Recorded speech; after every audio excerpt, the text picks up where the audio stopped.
Hello everyone and welcome back to Factorio Space Exploration playthrough. It has been 2 days and I still have everything fresh in my head what we were doing. That's how I have been thinking about all of it. But there's one little thing, a little not very interesting thing we need to do before continuing with the fun stuff. And that small thing is getting these mines done and out of the way. Because we need them. I'd like everything to be working, to be producing. So let's go ahead and quickly finish them, and then we are going to be good to go. Now, there is some water here. Do we have landfill? We do have landfill. Oh yeah, we have everything. Man, this train is so useful. Let's use our nice blueprint to have the mines everywhere. It's a very nice it's a very nice mod. I do like it. A little bit. Like not 100% automated, but still very good, still very good. So here we have one to split. Do we need to split these? I think we want to split these as well. Like we have 6 of them here. And you know what? I'd like to do something like this. Bam, bam, bam. And this one is gonna be basically used in order to have 2 of them. And let's get out of here as well. And let's do it. Oops. We cannot drag and drop. We have to stop one tile before. So here we have 2 belts. Here we're gonna be having 2 belts as well. So we needed 6.5, and here we have 7, which is okay, and 8, which is also kind of okay. Yeah, let's do it like that, same as before. So finish these, and then we can go back to interesting stuff. Here, how many do we have? We have 9. I think 9 is... It's not worth splitting them into 2. Let's have 9, and let's have them like that. Or hold on. How about actually doing it like that, and then bam. Very simple. This side and this side, 5 and 4. So 1, 2, 3, 4, 5. Perfect. That needs 2 stations. Oh, look at these. The stations are full. The stations are actually full. Why the trains? Oh, we might be not having problems with the mines. Actually, we might be having enough mines. We might be having the problem with traffic. So let's do this mine then, and let's see how it goes. We need to copy one of the stations here. I think 2 is better. Yeah, because we have 5 belts, so it requires 2 stations of 3 and 4. And here, something like this, I reckon. Yeah, good enough. Bam, and bam. Well, let's have 3 here, and let's have 2 here. Do we have the rails? So we have expanded a lot of the mining operations, and I was kind of surprised to see that it was not enough, and I think that might actually be enough. Hey, Revan, how are you doing? Hey, I'm gonna talk about it in a moment, but I have looked at your blueprint you provided for the Arcospheres. And I have a couple of questions. Hello, Leahy. Welcome, welcome. Hello, Amibob666. Welcome to the Mad Lab. Welcome, welcome. New faces, old faces. No audio. Oh, you mean for you? Okay, it's fine. No problem. Enjoy just the building then. I was for a second I was worried that I did not have audio, but it's all good. It's all good.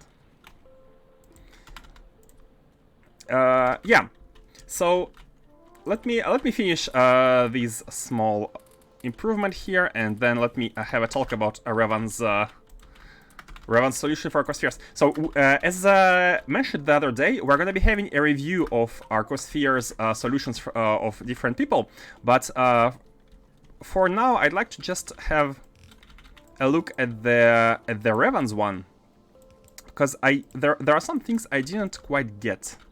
But let me finish this first. Oh, we have the Arcosphere notification here. It means that we need to do something manually. these. Oh, I forgot the shortcut. What was the shortcut to switch the belts? Q? No. R? R. It was R. Okay. Close enough.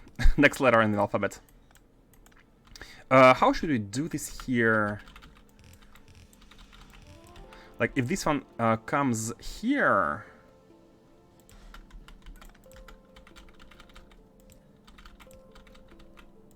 That, and how should we belt that one? Yeah, you know what? Bam, bam, bam, bam. That's it. Should be good. Let's grab also some of the signals. Okay. And that should be okay. Bam, bam. One more. Bam, bam. And this one goes out. I know it has an important issue I didn't tackle yet. For now, it's the first prototype. Ah, so you haven't actually tested it. I recommend you running it and noticing for yourself where the problem is, because my guess, my personal guess is you're going to be having the same problem I did when trying out the first, like the brute force solution. Yours is kind of a brute force solution, right? It's almost the same as the one I did. And the problem I encountered was that like I didn't reach the balance, but the final step, like the solution I made, the first one, brute force solution, tended towards a what's the word? A stagnation. Tended towards stagnation, where we had like 16, 16, 16 of 4 spheres and 0, 0, 0 of others. We had a what's the word? Like we came to a full stop basically. It wasn't possible to continue after that. So yeah, I'm worried your solution is going to be having similar issues, unless you have somewhat smartly ordered your facilities. Let me talk about it in a second. So we have finished with these, so it should be we don't have any. Is everything beaconed? Yes, everything is beaconed. We have the belts. It's fine. Let's go back. So let's have this train be stationed somewhere where we can actually use it in the future. And why not here? Why not here? Oh, it's red. Oh, maybe red means it. Wait, does red mean? Or, no, red means it's on the way. Yeah, it's green if we try to point here. Yep, it's cool. It's cool. So we are going back, and we actually have a problem, not with the amount of copper ores we have in the stations, but with the trains which cannot get out. Right? Or not right? Destination full. It needs to go to the supply. Yeah, and all of these are supplies, right? All of these are supplies which are full. Oh, but they accept one train. There should be like one train on the way. Huh? Oh! Oh, train limit is at 0! Lack of... Hold on. Exiting. Lack of combinators. The new stations which I built only have... Not all of these, but these, for example, these are good. But the ones at the top are not good. Let me go and fix the combinators. They lack some stuff. Hey, my first 2 solutions that had that problem. Third one fixed all my issues. Man, I'm really excited to looking at how you fix these, because right now I don't have any idea how to prioritize without applying the formulas. Did you? I already want to start asking questions.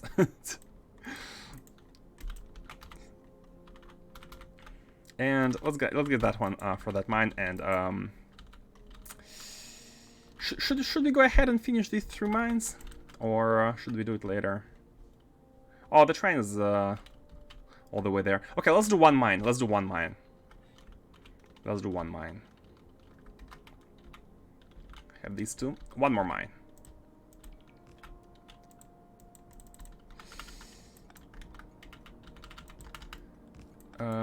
Let's get that. Let's get this. Oh my god. No space here for turning. Okay. So now these should be able, yeah, 2 and 2. These should be able to accept trains. So Yeah, as you can see now, the trains are exiting. Only three of them are not able to exit. These are special. These, I believe, are, yeah, supply 1. These are like priority trains, and everything else is kind of exiting the system. The problem, as mentioned, is that only one can exit the system at a time, and this should be a chain signal, a rail signal, not a chain signal. So we have a case here. We have a case of a. I almost want to make a T-junction here and have the trains coming here. Because when they're at the depot, they need to go out, right? And if they go to the left, then it's... well, they still need to cross this. Because when they come full, they go to the supply. And they get crossed with the depot. Okay, the disposition here is not optimal. Although we can see that there is not exact there is no like there is no congestion. There is no congestion. How is the copper?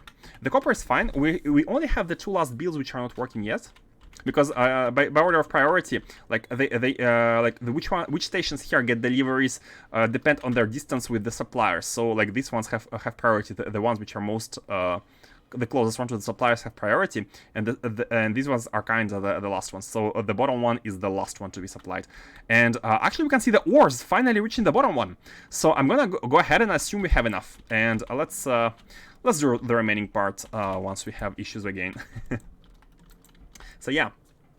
Sorry, I think you haven't finished your message. I tested it a bit, and I also ran into a state where I end up with only same 4 type of spheres. Exactly. That's because of the logical error. Oh, so you fixed that. I'll need to tackle it next and test it again. If this concept doesn't work, I have another one concept in mind I want to try. So could you fix it, and could you come up with a solution? And then we're gonna look at it, right? Because if you know where's the issue, it's no point if we look at the solution which has a known issue already, right? So I'll let you finish your first concept, and if it's working, please share, and then we shall look at it. But my biggest question, my biggest question with brute forcing, with not applying formulas, is how do you know which machine should accept the spheres which are overflowing? How do you know? You have 3 choices, and if you do wrong choices, if you do wrong priorities, you're gonna get the overflow. So I'm really curious how Faustus you fix this problem. How you fix this problem? Did you balance the distribution? I don't know. And some spheres are also like they are not exactly used. They are catalysts.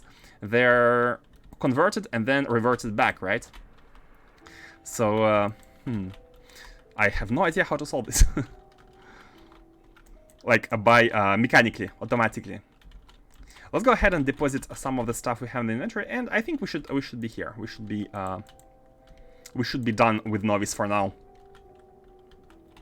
Man, I hope we don't need to expand smelters again. I mean, if we have to, then it's fine. But I think it's okay. I think it's okay for now. Like we should have a small trickle of productivity models, which is the purpose. It's the only issue is that the productivity models might consume other resources. Let's deposit some coal. Let's shift C copper ore. And we have some other things, but these are fine. So let's have a look at the modules and check whether it's working. Yeah, and so look at this. There is copper coming in. It's all slowly starting to work again. Maybe one day we can get around to change the blue modules production by level 9 productivity, which should save us a lot of copper. And in the future, maybe the red ones as well. But again, like my concern right now is that we have constant 50 UPS, sometimes dropping to 40, and expanding more and more is a bit worrisome. I looked at the outcomes and compared that to available conversions, and then found a way to activate those converters. Did you compare pairs? For example, if you notice that 2 of the spheres are over a threshold, you are trying to use the converters which use these 2 spheres in priority over the ones which use the one which is not over the threshold, right? Did you do it like this? Like actually implement a priority in the conversions, but by looking at the multiple spheres crossing the threshold. I hope I make sense. Where's the spaceship? Let's go back to novice orbit. Oh, let's go and do the arcospheres. This should be priority, guys. Let me know if we have these blinking, they should be fixed ASAP. And you are at novice orbit. Oh, then you are at novice station. At novice, right? Oh, I'm not looking at the correct ships. These are the Big Bertha Uber. So, yep, it's done collecting. So we need to basically do this and send it back to novice orbit. And that's it. And we should be having spheres and no problems with their collection. Whenever we have the arcosphere blinking, please remind me to just send everything back.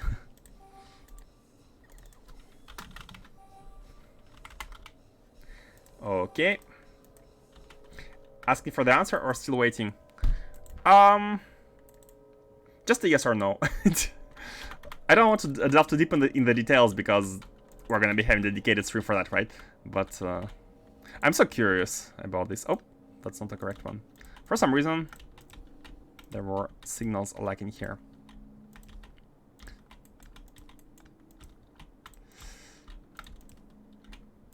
And I think I wait. Oh, bad. It's a bad direction. It's going from the bottom up. So they should be here after it exits.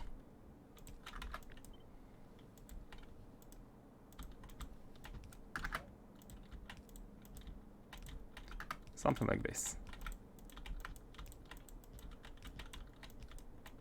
Okay. This improved, and let's go back to novice orbit. What was the actual question again? Basically, do you smartly choose which recipes to use based on multiple spheres which are crossing the threshold? For example, if you have let's say a lambda and xz of which you have more than other spheres, you are trying to look for a recipe which uses both lambdas and xz's, right? Something like this. Like you did smart prioritization. Like you don't just push randomly the spheres of which you have too much of into the buildings, but you prioritize the correct recipes somehow. Kind of. I mean, you have to. I feel like you have to. You cannot just do random, because if you do random, you will have to. You might end up if you get to the balance, it's luck, and there are high chances to get to a point where you have half of spheres only. Like, and that's the hardest part for me, to choose which operations to use, just by looking at how many spheres you have. With formulas, it's easy. That's what I did. But without formulas, I don't know how. Partially yes, partially no. I'm even more curious. I'm even more curious now. What's this? The cards. That's fine. So, do we have Naquium plates? Let's have a look at the Naquium facility. Naquium production. So we don't have plates. We have an issue with Naquium, and this is something we have to solve as well. What's going on here? Oh, the ships are not moving. Oh, the ships are not moving. What's going on? What's going on? So this ship is stationed here and it's not launching? Why? Which was not sending a blue one. This one is not sending blue. The fuel is not being. There is no antimatter. There is no antimatter. What's going on? There is no antimatter here. I mean, we still. I kind of want to request antimatter. I want to manually request it here from the other factory, which is better. But let's have a look. Let's check why we don't have it here. Material testing packs. Is it copper? It might be copper. It might be copper. Novice orbit. Novice. Hopefully we have, like, we have fixed copper right now. If we have a look at these smelters, all of them are, almost all of them are working non-stop now. So we have, with this we should be having kind of about 45 belts. something like this. But they're not 100% full, as you can see. But still, what if the plates are eating all of them? That would be like the modules are eating all of them, and they're not passed on to anything else. Ah, the copper. I almost want to maybe divide by 2 the production of the modules. Instead of expanding the copper and even lowering the UPS, maybe divide by 2 the speed of production of productivity models. And then we should be having, with that, we might be having everything else. How do we feel about this? Kind of sacrifice the speed, because maybe we went for, we were too greedy. It's a too greedy build. We don't have enough production of the plates to satisfy the whole factory. Like if you look at this, the blue models we need eat so many plates.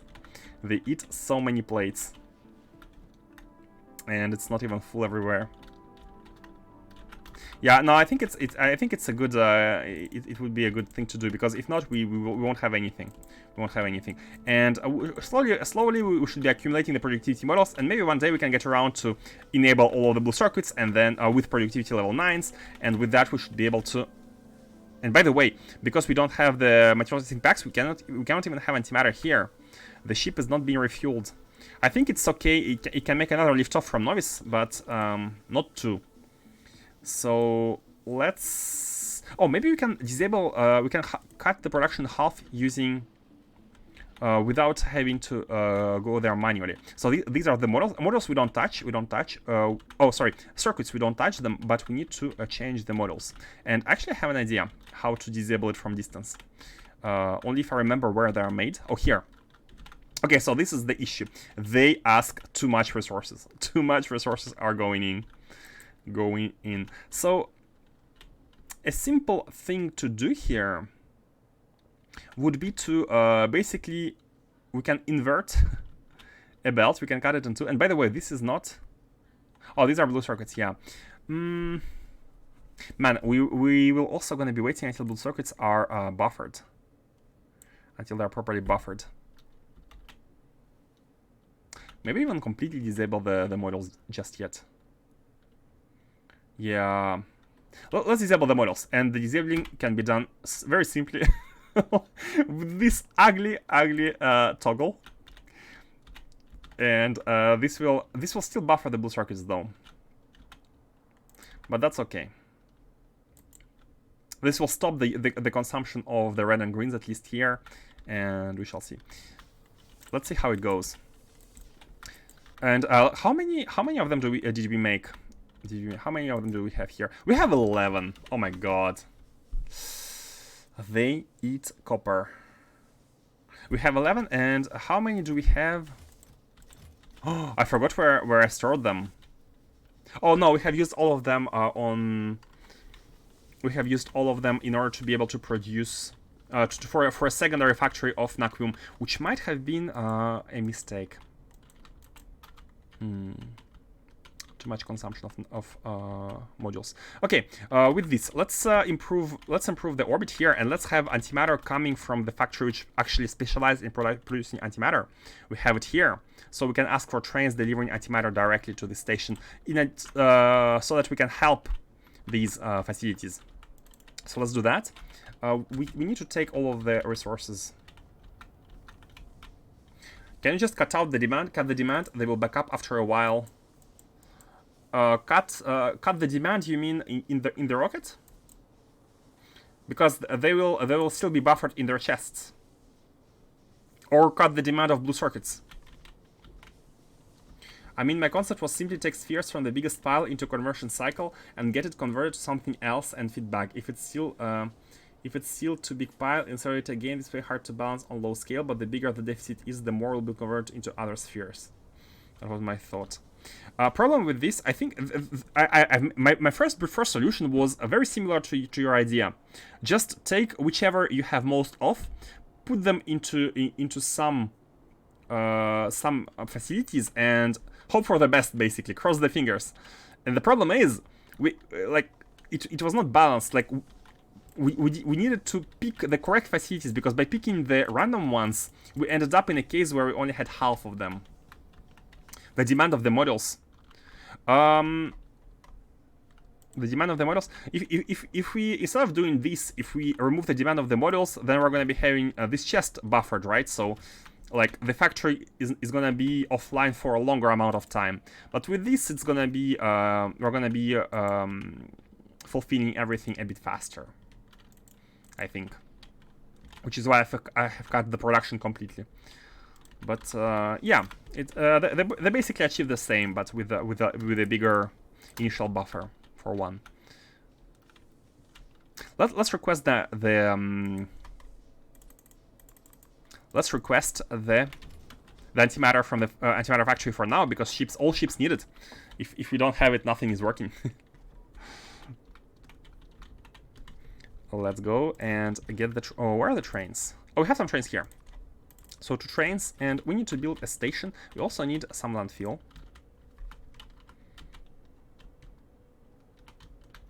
I'm thinking about 1 station and 2 trains. 2 fluid trains to get us the antimatter. They can be added here. They can be added here. So, we have 1 somewhere. We can just copy it. And the 1 was at Naquium Plates, I believe. Here at Naquium Plates. No, not... where did we ask for antimatter? Where did we ask for... oh, here! At the DSS. Okay, cool. We can do the same, basically. Copy that with the tiles and train stop names and whatever. Maybe not the train stop names.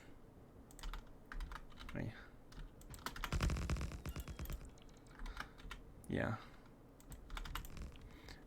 These need to be renamed to be the anti... oh! Oh, is it a global? Oh, it is a global. Then it's fine. We don't even need to add trains. It's gonna be globally delivered. Let's have 1. Yeah, let's have only 1 for now. And the train should be on the way. And it is. 2 trains are on the way. And we shall be feeding antimatter from a shared location.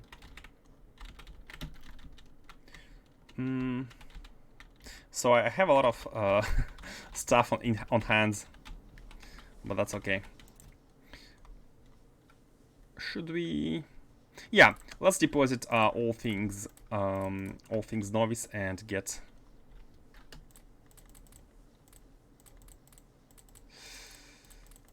problem with this is...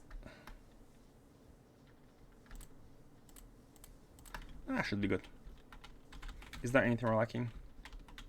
All you want to choose. I don't want to take everything because we have too much of everything. There have been some overflow of the items from the mall.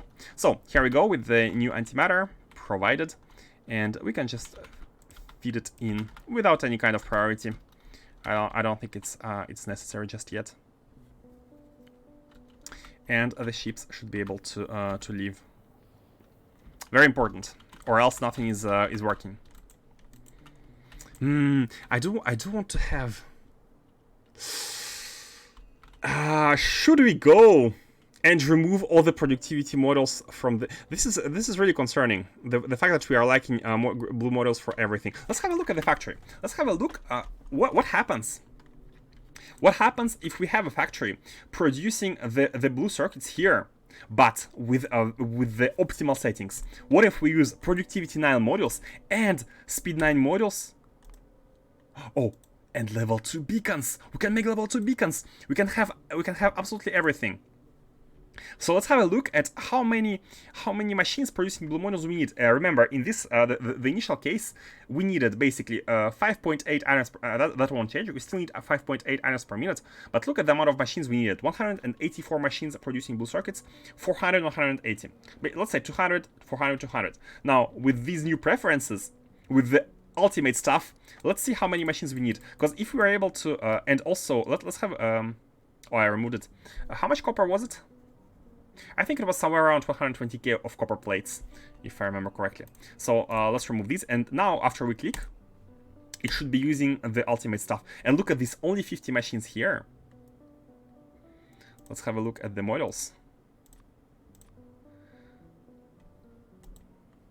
only 50 machines here, only 36. That's still a lot of productivity models. Like that is still a lot of productivity models. But instead of 120 plates, we only need 53 plates. Only 53 copper plates. 53k. About 30% of the needs. 45. 40%. This is so good. This basically divides the demand of copper plates by more than 2.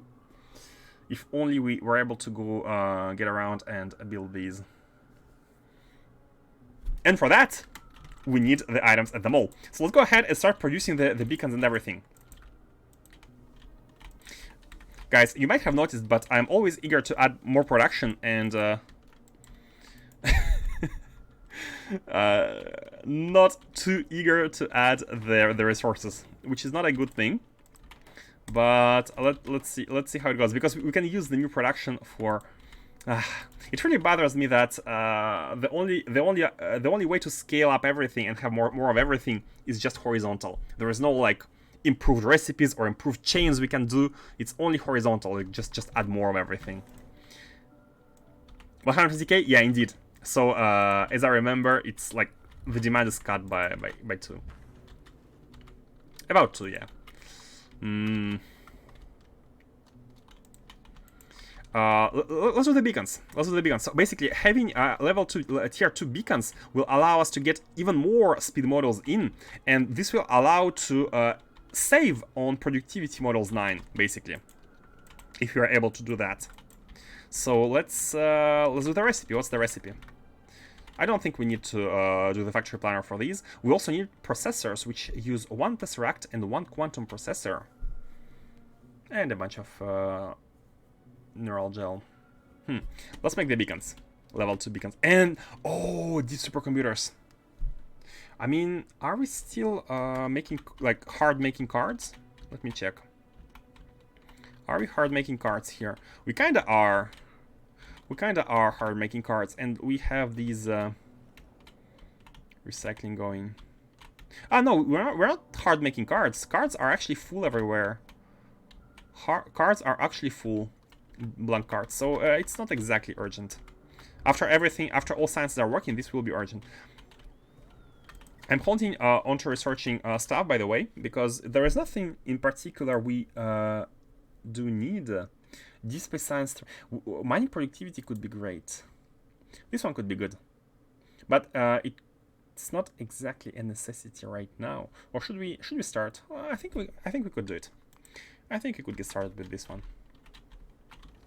Even though it might take forever, it's better for it to be going. So let's get the beacons. We need to provide tesseracts, dynamic emitters, and catalogs as well.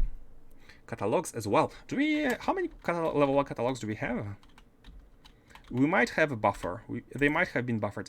Oh, they are buffered, but not enough.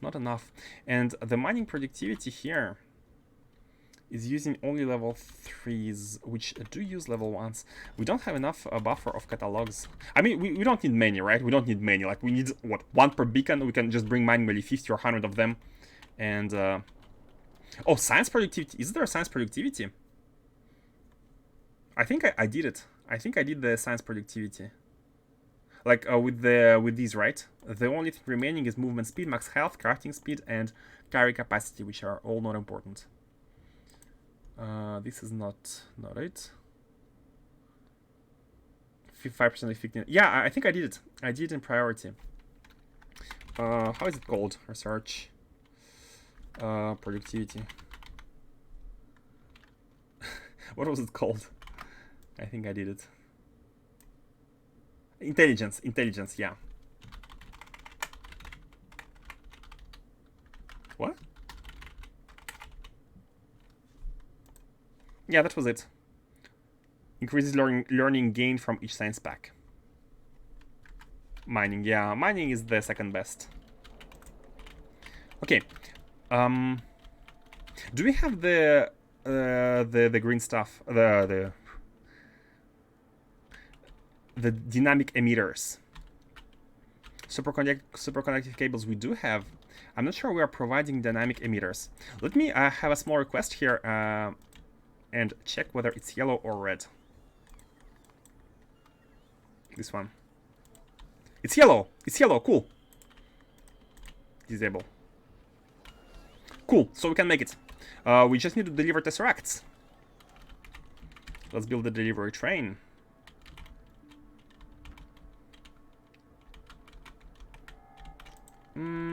I think we can just copy paste from the science one. At science we have a tesseract delivery here. Still waiting for stuff, but it's fine. Yep, something like this. To the mall. Now with this we're gonna be having tesseracts at the mall. And yeah, on one side is fine. And not even on one side, we're not gonna be belting them. We're gonna be keeping them inside a provider chest.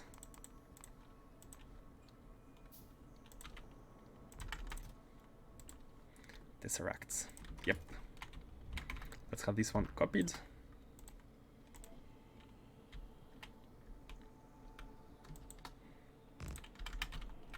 Okay, and oh, the station name should be called, what's the name of the mall? Mall. It's just mall.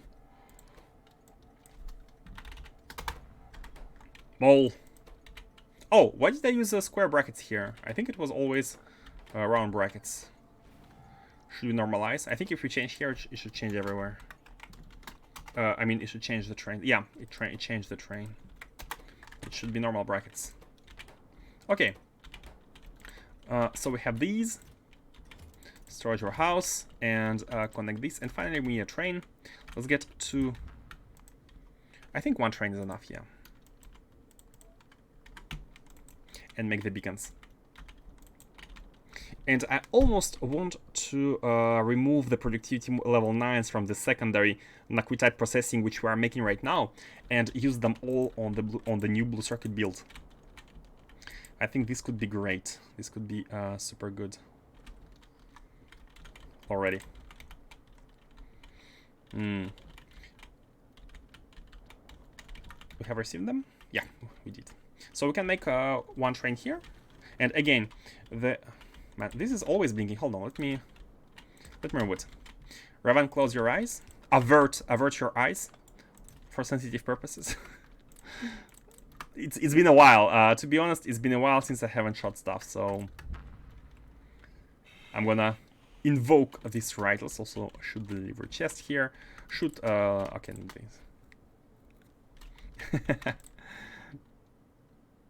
yeah, we have a bunch of blueprints. You know what? There are tons of blueprints we don't exactly... no, that is the one we need. That we don't really need. Like, temporary ones. Right. Just shoot these.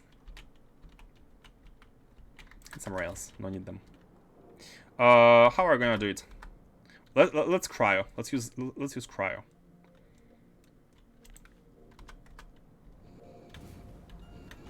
Okay. Some accidents happened, but that's fine. So yeah, at the train. The train to bring these.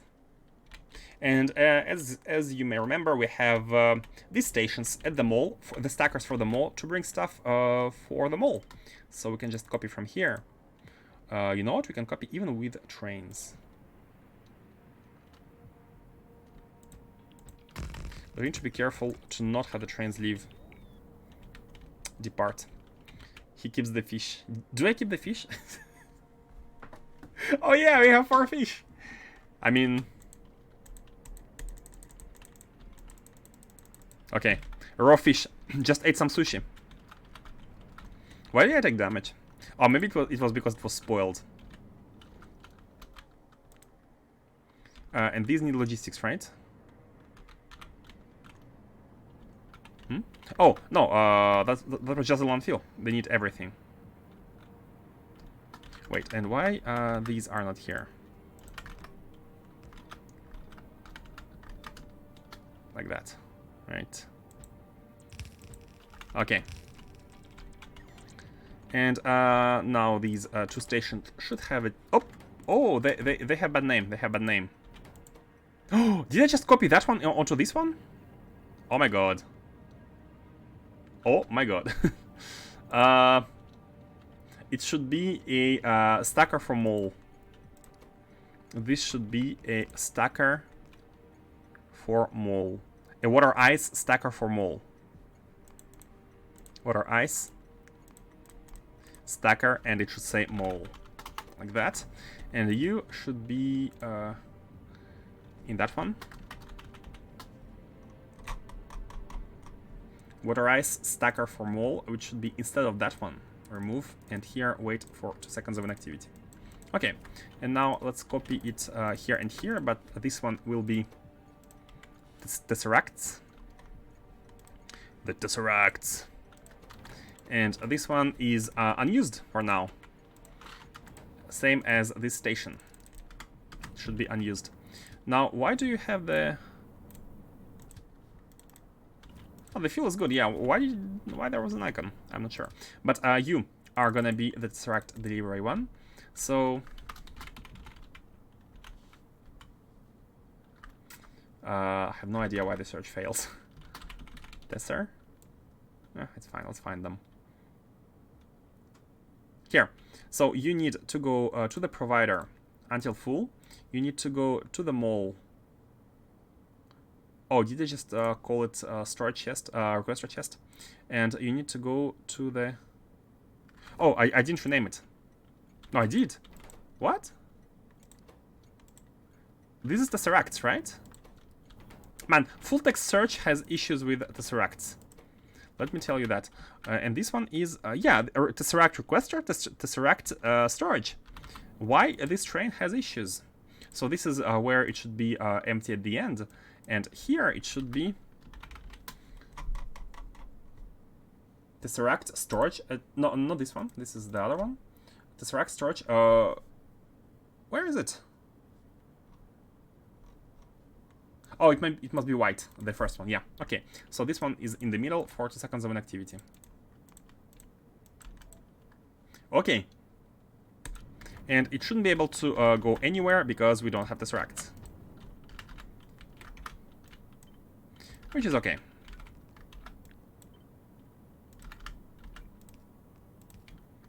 Like that. And this one train is for any next recipe needed at the mall. How should we do it? Should we bring some Tesseracts manually? Oh, I remembered. We have a lot of them at the yard. Our first production of Tesseracts. Let's go get them. Let's go get these. And we can have some of the first beacons. Let's go to the yard.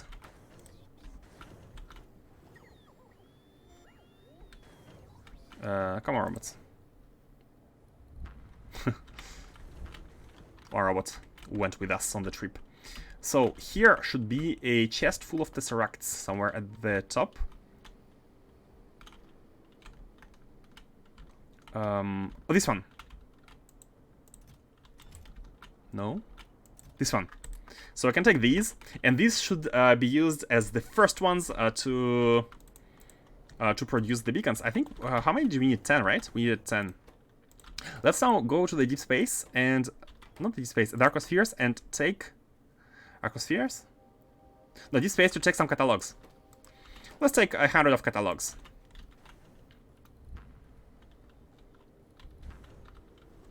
Catalogs level 1. Again, for to bootstrap some beacons. Catalogs level. Oh, a delivery has been made. Yeah, let's have 100 initially. We can train in the future, but for now it's okay.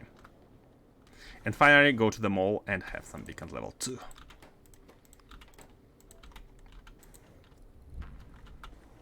Man, this productivity model requirements. It's a bit too much. It is too much. Why do you have to be like this? Everything else is okay. Like, the requirements aren't crazy for all other items. It's just the productivity models which are crazy. Here's my daily complaint.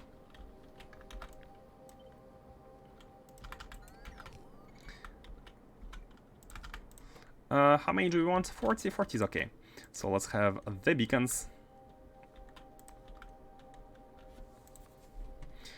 Productivity models, of course, are not working and have a request made. Oh my god.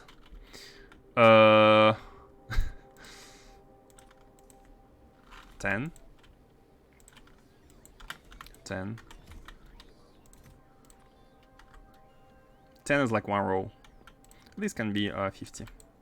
Okay, so we have everything except for the cubes. So let's do it like that. And we have our first beacons too. Hooray! Hooray! Man, 10 tesseracts for one beacon. Isn't that crazy? Let's say 20. But good news is we don't need much. Like in order to have big builds, not big builds, like but high speed, high productivity builds. Since wide area beacons too allow us to make them super compact, we don't need much for these. So let's go to Novice and actually improve the blue circuit production with these. Like blue circuit is the main bottleneck right now of the system. It uses most of the copper, it uses lots of stuff. So let's go ahead and try to create a factory using an optimized amount of these. Why are there so... Oh my god. Okay, you know what? Let me put a chest here. Collect some of the... Man, I have already shot a bunch of stuff today, so I don't have... Oops. I don't have permissions to do it once again. And there's it another... Oh, these were the ones carrying it. Okay, that's fine. Oh, and this problem happened because of another issue. We forgot to limit the amount of defense ammos, and it has been launching non-stop, which is fine. So basically what we can do is we can put one here, do it like that, put them here, and do them like that. Prioritize this one, and it should be okay. Okay, let's go back to Novice and improve the blue circuit production. We have to. Like that's sine qua non right now.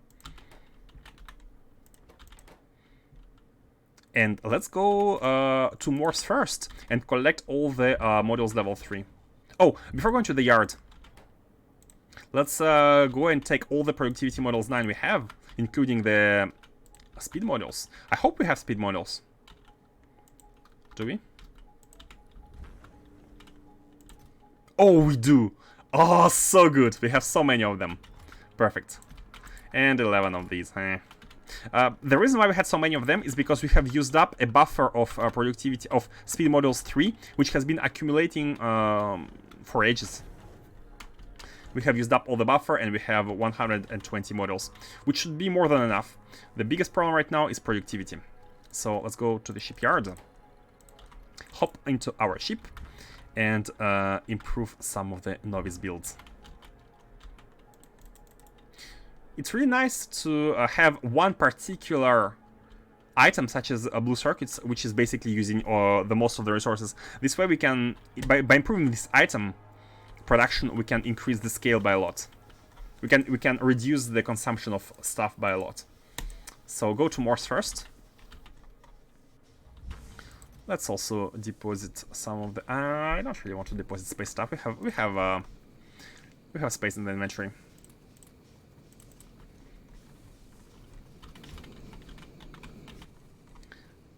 I'm gonna steal all of the productivity models from the secondary Naquitite. By the way, speaking of Naquitite, let's have a look at the ships. Okay, they're traveling. The ships are back to moving. Ships are back to normal.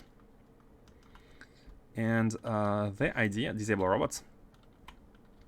The idea is to just come here. And first of all, I have used this hack in order to prevent the ship from landing, but then I realized that all we need to do is I realized that in the meanwhile, that all we need to do is to pass a red signal through the wire. I'm gonna even put the combinator where a ship was supposed to be to double up on the... to make sure the ship never comes here, but a red signal here should disable the clamp, and it should be a bit more comprehensible. I wish there was a way to enable disable static combinator without opening it. For example, you could have indeed you could have a small interface. You could have a small interface like your basic interface like this, and say enable disable if there is a particular signal, and then this particular signal could be set by logic, right? But actually, there is a way to go with different combinators. There is a way to do so by just using a decider. Basically, you say if you have a green signal, if green signal equals to 1, then you output everything with the input count with a combinator in front of it, like that, right?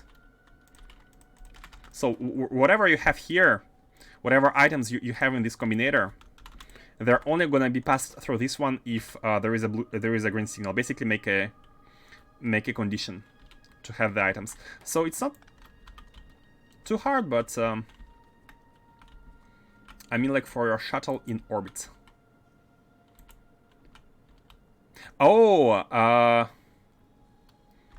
the platform.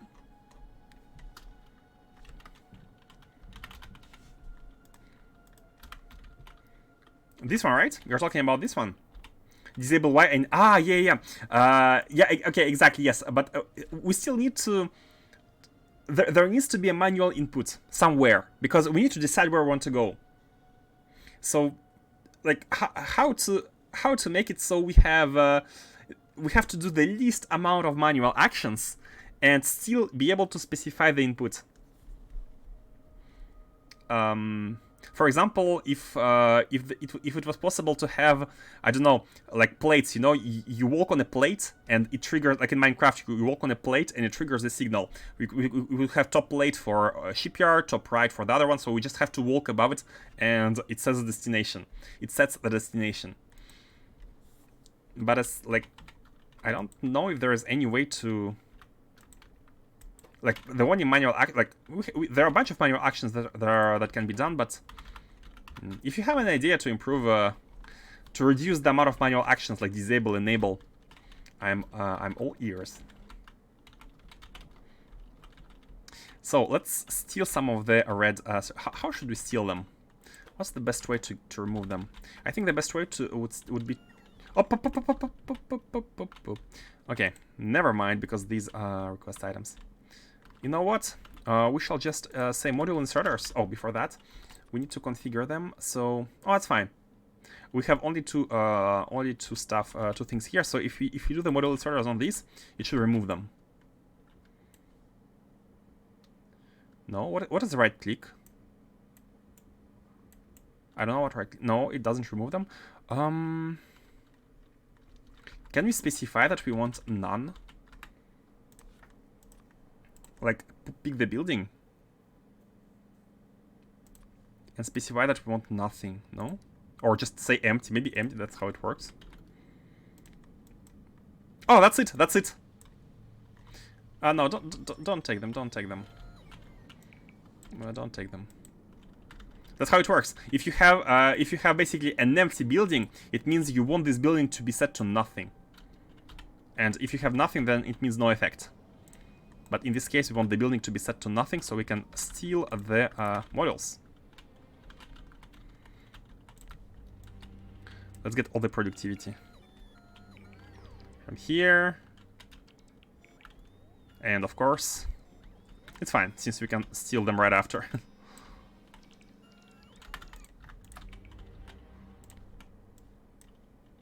Steal it all! Should we also remove the ones from these? I think we should. Makes sense to have every building here and like that. Remove all of them.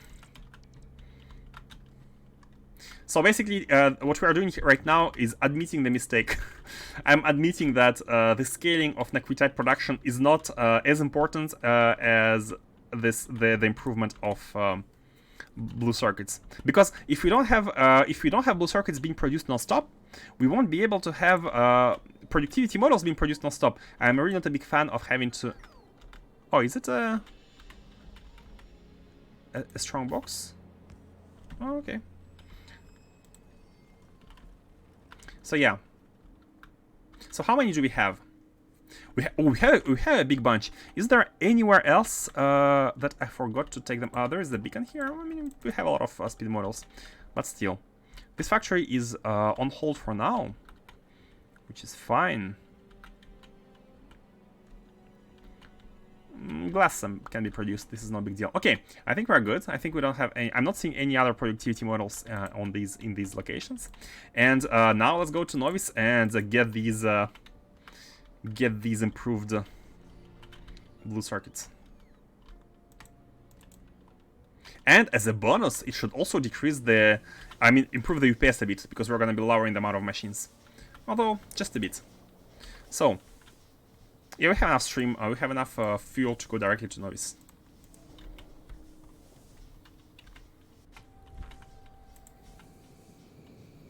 How are the Arcospheres going?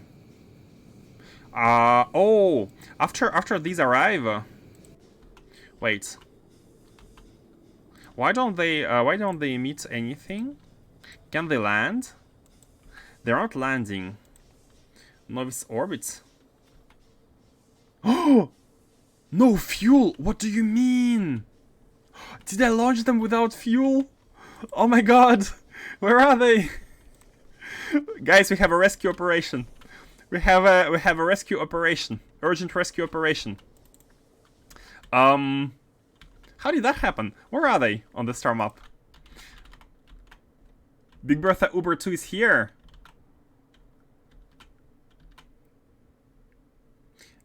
I wasn't something like shift left click to toggle enablement. Ah, shift right click could be good, could be good. Have you debugged why your UPS dropped? Not exactly. I mean, the factory has been gone online. Like, we are back, we have resumed producing models and also making science, so we are using the factory actually. Like, the reason why it has been at 60 is because it was kind of idling. But let's have a look. What is the, I cannot open it from this screen. What is the F3, F2? No. What is the shortcut? F5. Let's have a look. Oh god. There's like text over text. It's hard to see.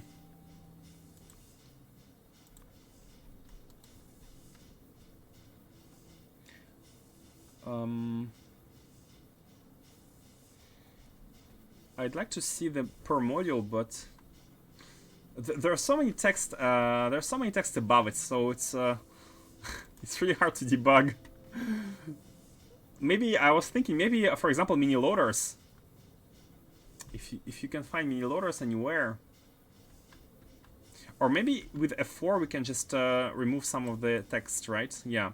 Show GPU time. GPU we don't care. Detailed info. Do you want detailed info? Which one do we want? Time usage. Let's have a look one by one. So, show time usage. This one, right? We want time usage.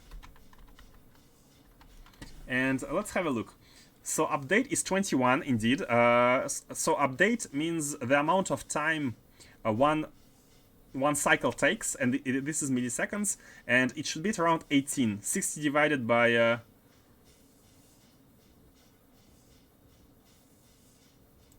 I forgot the formula. Or 1000 divided by 60.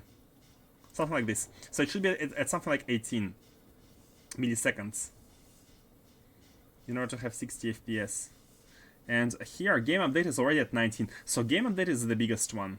But amongst game update, entity update is 10. We have a ton of entities working at the same time. Electric network? Shouldn't electric network be really low? Like, I mean, we have solar everywhere. Oh, we don't have solar. We have Dyson Sphere, which sends stuff to every. But no, that's not Dyson Sphere. That's just electric. Pathfinder 0.2, 1.5. It's okay-ish on the okay-ish side. Script update is only 2.5, which is acceptable as well. But I'm guessing it's the fact that we have a lot of everything, right? Mod train trails is taking almost 1. Maybe we should remove the train trails mod. We're gonna be gaining one full millisecond per frame. The train trails is expensive. Yeah, nothing in particular stands out here. It's just like we have a lot of everything, lots of entities. Or am I even looking at the correct numbers? I cannot see stuff behind this here, unfortunately. So yeah, I'm guessing it's just the fact that we have a huge base and not exactly much to do. So let's try to save. Let's go and save the ships. Let's go and save these ships. We have the Big Bertha Uber 2, which is kind of in the middle of nowhere, and I'd like to have a look at the Big Bertha Uber 1. I don't remember where. Maybe it's inside the system already. Oh, Big Bertha Uber 1 is right here.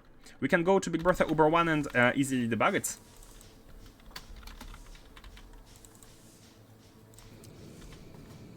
It's within the solar system. Entity update are working machines and belts. So yeah, basically a lot of machines working at the same time. Circuitry is way too high. Where did you see the circuitry number?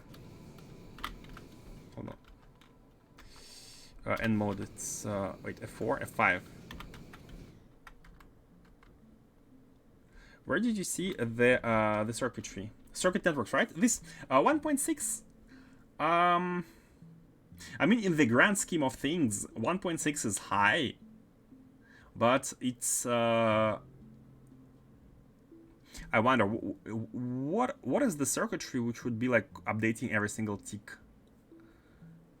I'm guessing the requests, like the rocket requests and whatnot.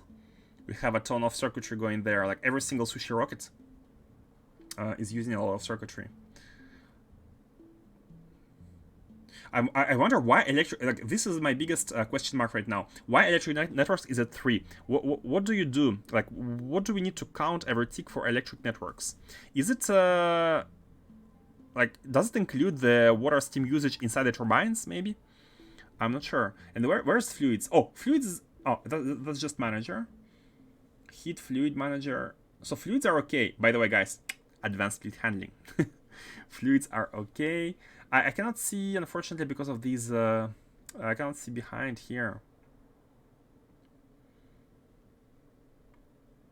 Script update. I guess the biggest one is still the entities, right? So game update is almost 90% of the total, and game updates are all of these. Trains 1.5. Again, there's not like one glaring issue. It's just like the base is big, and we are making lots of stuff. So. I mean, relatively compared to my usual maps, I have only a fraction of this because I try to avoid heavy circuitry and make only simple stuff. That is true, but the reason for circuitry actually stems down from our scale. Like we have lots of factories with lots of items and demands and sushi rockets, so it all boils down to the size of the factory and the size of the different kinds of stuff we need with the mod. F4 show entity time usage shows entity update per entity type. Show time, this one, right? I think, wait, that's what we were looking at, no? Hold on. Yeah, this is the one we were looking at. Yeah, by the way, welcome to the stream. Well, I can't read your name because of the overlay. Hold on. You cannot use it with end mode, F5. Thermoklaus, welcome to the MATLAB. Entity update per entity type, yeah. How did I enable F3? What was the button to enable these? F5. Oh no, it was. Oh no, you're me. Okay, I got you. It was we were looking at the different thing by entity type. That's a good. I'd like to move from the noise here, but it's a bit hard. Oh, can we exit the ship? Oh, we cannot exit the ship. Bear with the noise of the ship. So, what do we have here? Assembling machines. Inserters at 3. I'd like to find mini loaders. Oh no, mining drills. Where are the mini loaders? Do the mini loaders count under inserters? I'm guessing. I'm gonna guess they are because I'm not seeing any mini loaders, but they are considered as loader. Maybe actually no. Mini loaders are inserters, I think, because they have the same configurations. So 3.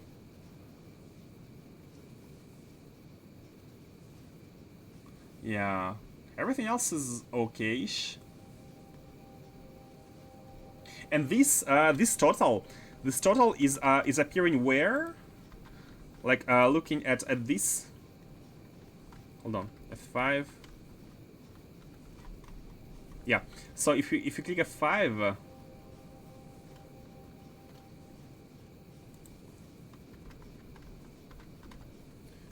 show time usage. Entity update, right? This is this is the decomposition of the entity updates right now, right? This 10, 11. It's the decomposition here, I'm guessing. So yeah, inserters almost 1/3 of the updates, and then it's there is nothing else which is standing out in particular. So yeah, it's show entity time, not show time. Oh yeah, the ones we were looking at. Yeah, exactly. Thank you for the advices. Another reason to love K2 mod, their loaders are way more UPS friendly. Yeah, I think it's a problem with the big mods where you have to you cannot really go for scale because you have so many things to build, so many mini factories, logistics and whatnot. You just cannot go for scale. The computer is not able to handle all of this. And we should be arriving. Wait, are we? Oh, we have been flying for nothing. Big Bertha Uber 1 is should be stopped. It should be stopped. Mad Lab. Okay, now now we are stopped. So we have to kind of wait. How are we gonna get? How are we gonna be getting the antimatter? How are we gonna be connecting the ships? Wait. I didn't think this through. I did not think this through. We need to get the liquid antimatter somehow. Canisters? No, but canisters are requiring.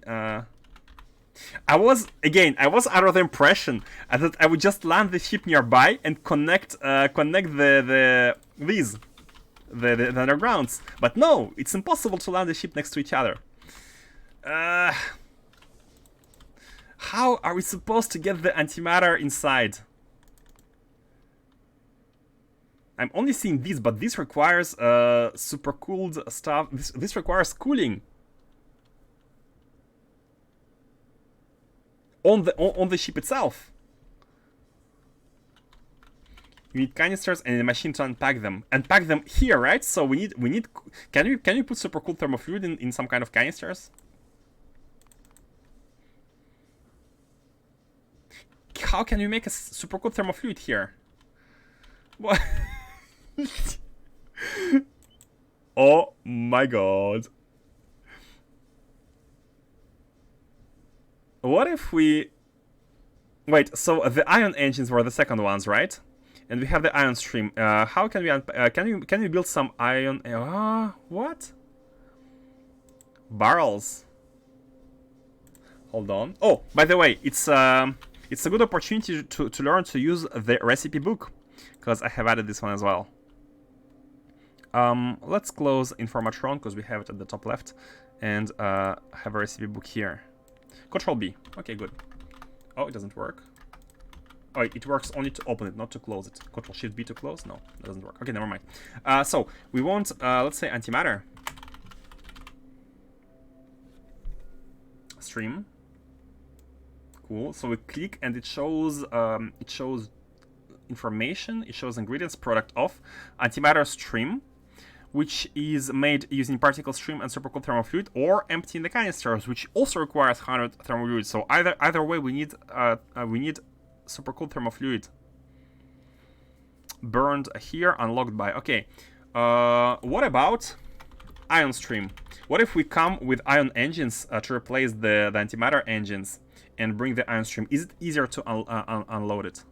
Yes, it is. Yes, it is. It doesn't need any sort of cooling. Just bring the ion canisters and unload them. Can you barrel? Oh, yeah. Good question. Good question. Let's have a look at that. Okay, that's the solution too. If we can barrel the super cold fluid. If we can barrel this one. Product of hypercooling and cryocooling. So there is no unbarreling. So yeah, we have to come back with. Oh my god, that's a big oopsie. I haven't checked the amount of antimatter before sending them, and we had this issue where with not having enough antimatter in orbit, and I haven't checked it before sending them on a mission.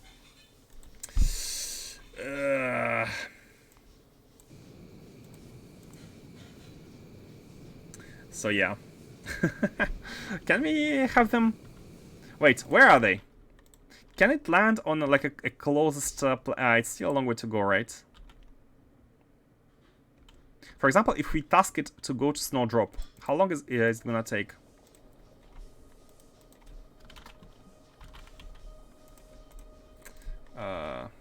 I'm guessing hours. Yeah, it's gonna take hours.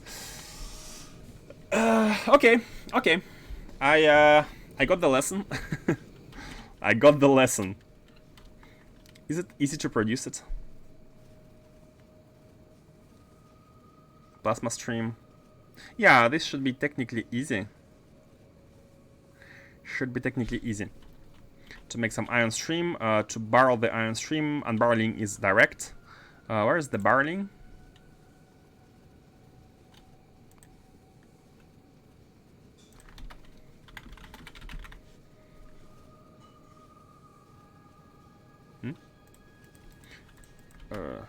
Oh, it's because we cannot craft it. Right? Ion stream. Product of. This is emptying. Ingredient in. Ion canisters. We need these. Okay, so basically just push it into canisters. This is direct. Yep. We can do that. We can do that. How much ion stream is needed to go back? That's another question. We need to grab enough. Are you going to add an ion stream engine or convert ion to antimatter? Convert ion to antimatter? What? We can convert it? No, my thought was to add ion engine directly. Because basically I ruled out antimatter as a solution. We cannot bring antimatter to a ship. Even though we can bring a ship full of antimatter, but we cannot transfer it. It's really weird. So my solution would be to just take some ion engines and have some canisters of ion streams. Right? Like, there is no way to bring a cold thermofluid. There's no way. Let me check again. Cold thermofluid. There's no way to bring super cold thermofluid there.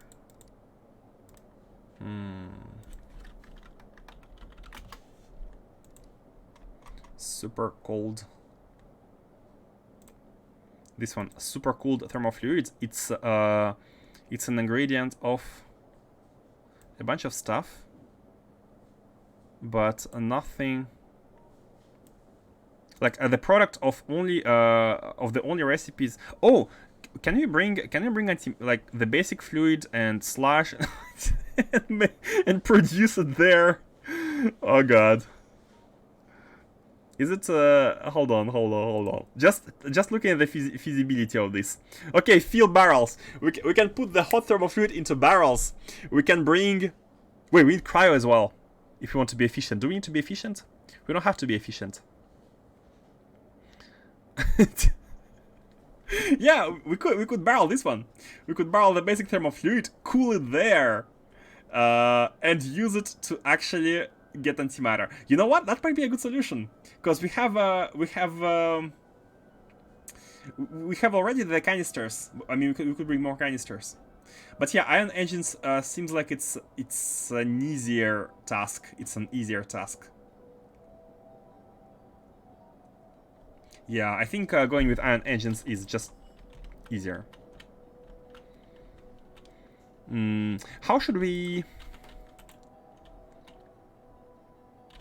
Do we have any ion production here? Oh, we have some at the antimatter, not antimatter, the deep space science. Here we have a ton of ion production. These ones, ion canisters.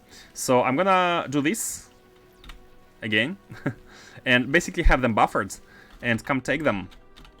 And in the meanwhile, let's go and grab some more engines. How many engines do we need? We just need to bring the ships back. We don't exactly need them to be fast. Can we estimate the amount of ion energy we will need? The amount of ion... What's the word? Ion stream. The amounts of stream. One canister gives us 1k. But traveling time... How does it translate into traveling time? I have no idea. Because the ship's integrity should be part of the equation, I guess. And should we also have a small for this particular case? Should we establish a small production facility of the ion here? Maybe not even a production facility. We can just steal the red stream here and push it into a particle accelerator and slowly but surely make some ion stream, make some wood. Especially considering that we don't really need antimatter canisters here. And these are delivered by train. So yeah, I think that's. And I have even removed the production of the secure canisters. Maybe keep the production of the secure canisters going, but only for the... Yeah, let's do that. Let's do that. Let's replace this one with a particle collider. Just so we have it here. Particle accelerator. Let's ask for it. End mode. Here, place a particle accelerator here. It's gonna be delivered, and once it is, we're gonna place it in instead of the building which was here before, because we had another one, I think. Particle accelerator, collider, yeah, wind accelerator. Okay, and with that, let's go to P. So disable Y, enable P, not PD, Deep Space Science, and grab the canisters.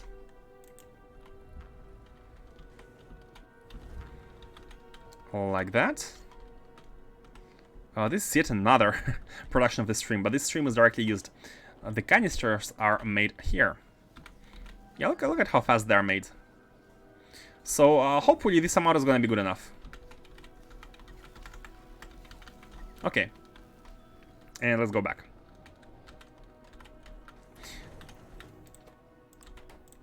Rescue operation. Man, this is like... Imagine you have a truck, and the truck broke in the middle of a highway. So you go to the highway and you bring with you replacement pieces, but not just a simple replacement pieces. You bring a new engine and you put a new engine inside the truck so it can get to moving. That's it's a bit of an overkill, but it's the only not the only one. Another solution would be to bring hot thermofluid barrels and produce the super cooled one directly there.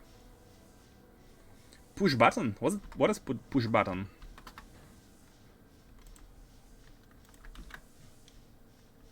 A push button that emits the configured signal as a pulse when pressed. Oh, like a step plate. Oh yeah, that's exactly what we need for the platform. That's a cool idea. But is it compatible with spaceship flooring?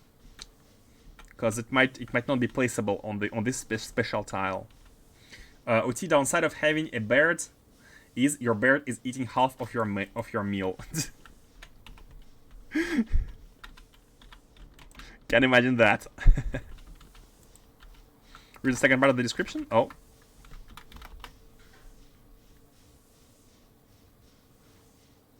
Modified constant commutator that produces a single tick pulse of the configured data when pushed key F by default.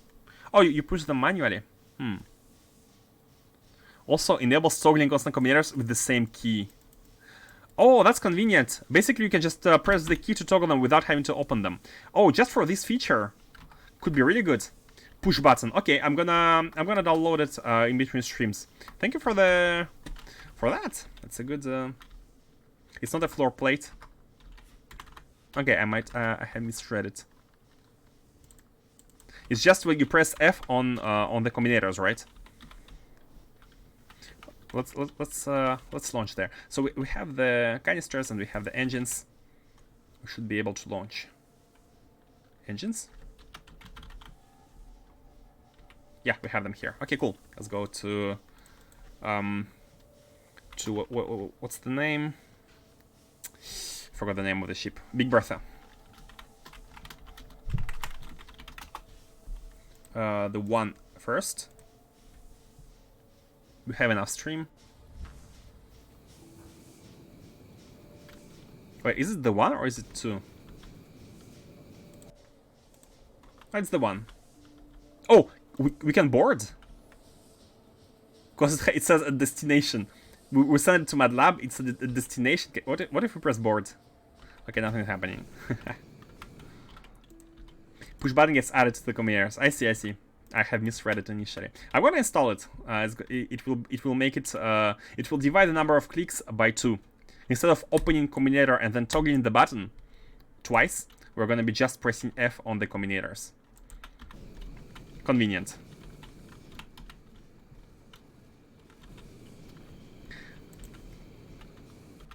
Very convenient. Oh. And while we are traveling, Move Mix Issue has sent a I forgot. He sent a picture about one mistake he had spotted. And let's see if it's possible to fix the thing from orbit. So what he spotted was at the science we're producing level 3s. The first ones are not working. I think he said these. He noticed these ones are not working. But actually now we cannot really see because nothing is working because of the lack of plates. Because the Naquium ships were stationed for a long time. By the way, speaking of Naquium ships, they're traveling, and one of them is outputting stuff. So very good. So yeah, the order of operations: save the ships. Then we need to increase the circuit production on Novice so that we can have a continuous production of productivity models, which, when enough, is going to allow us to have a secondary Naquitate factory and basically improve the scaling of everything. So, Big Bertha Uber 1. Let's go. Now, I have no idea whether the... Oh! I might have just forgotten to take the building to unpack the stream. Oh my god. Oh no, I forgot to take particle accelerator. And I also forgot to take the tanks to store it. Oh no. Today's traveling time. I have requested for it, but forgot to... Oh god. Back to Novice Orbit. For early game, I have a rocket set up with tons of constant combinators for various different types of space crafting, and each combinator can fill the rocket with ingredients for that item. For various different types of space crafting? Like the mole?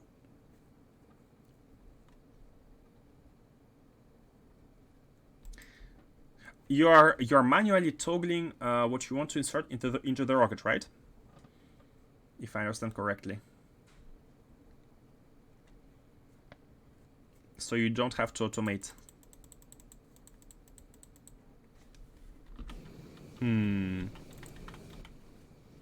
By the way, while we are here, I think we can still work.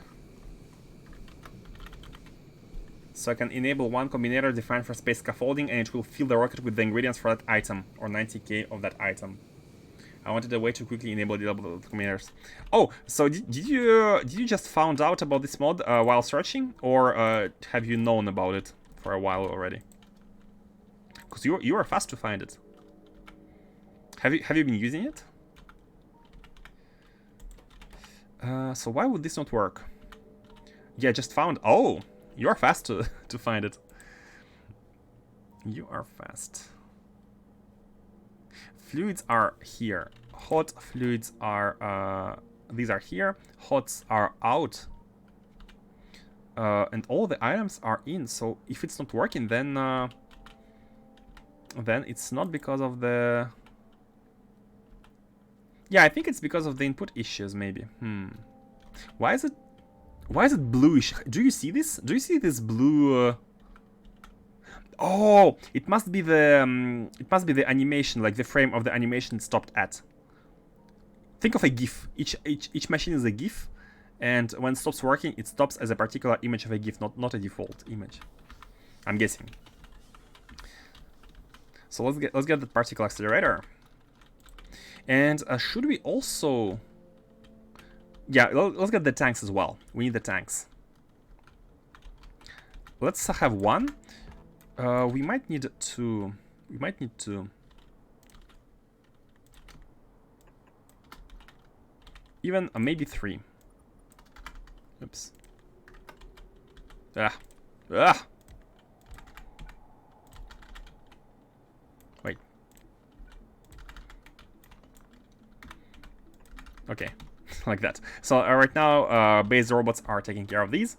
And we can maybe, while they're bringing them, let's use this one to have a production of these initialized. Oh, this one is big. It's bigger than the previous one. It is bigger than the previous one, or is it? No, it's the same. It's the same. So we need to transform the magnetic canisters into ion canisters. So do something like this. Do it like that. Let's input these, and let's input the stream. Oh, the stream is here. Cool. The stream, the canisters are here, and what we can do, it doesn't need cooling, which is also very nice. We can put all of them inside a storage chest. Inside a storage chest, and with this we are gonna be able to use them when necessary. Let's also, okay, not limiting like that. Never limit it with this. It's always best to limit it. What? Oh, it's the other operation. Produce the canisters, not unpack them. Oh, hold on, unpacking? Oh, never mind. The particle collider is the one which makes them. Never mind, never mind. Hey, Andy Gaming with the raid. Andy Gaming, I didn't know you're streaming. That's a surprise. Thank you for the raid. How was your stream? Welcome back. I didn't know you were streaming. I'll check it out. But I have just realized that particle colliders are transforming the stream into canisters, and the accelerators are creating the stream. Or the other way around. Not sure which one's which. So actually particle colliders here are the ones we need. Like that. And this is it. Put the canisters here, and the canisters should go out inside this one, and these should be wired with a chest, and say once on input when the canisters are below the limit of the chest. How many do we want? Let's have one row. I think one row is good, like 500 canisters. I'm not sure if we're going to be ever able to finish them, but one row of canisters is good enough. And now what we need to do is to create ion stream, which is created by the other building, the accelerator, from the red one. So my thinking here is that we're going to be able to steal some red one, because we're providing this one anyways. We're just going to steal the red one and push it inside this one. Literally put it anywhere, but what does it need? Oh wait, we need yellow. We actually need yellow. Oh, that's fine. Let's take the yellow then. We can put it anywhere. It's here just for to save us when necessary. Sup? Awesome, awesome, great, awesome, awesome it is. like that. So we can request the plate. Request copper plates. 200. We are now having a rescue operation. A rescue operation because of... oh my god, this... this one error had me lose all this time. And it's not over yet. So the idea is to... Oh. Hold on a second. Oh, okay, never mind. We're not able to do them like this. What we can do is we can turn them to the left, and then we can have the one going through through like this. Like that. Copy this. Oh no. Okay, copy that.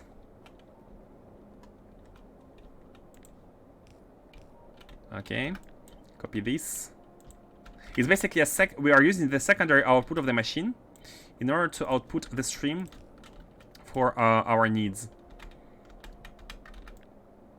And finally, this one is moved here. Oh! Got lithium batteries set up and 2 space labs. Lithium batteries. Oh, the K2 stuff? I'm not really familiar with this, I'm afraid, with the K2. We're blocking the hot one. How should we do it? How should we do it here? We need to pass the hot one.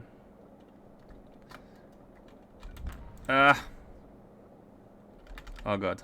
Oh, I know. I know. We can place this one and connect it to both, to these. Yeah, like this is better. Like this is way better. Oops. Not this one, but here. Like that. Okay. And now I can put it all the way in the middle.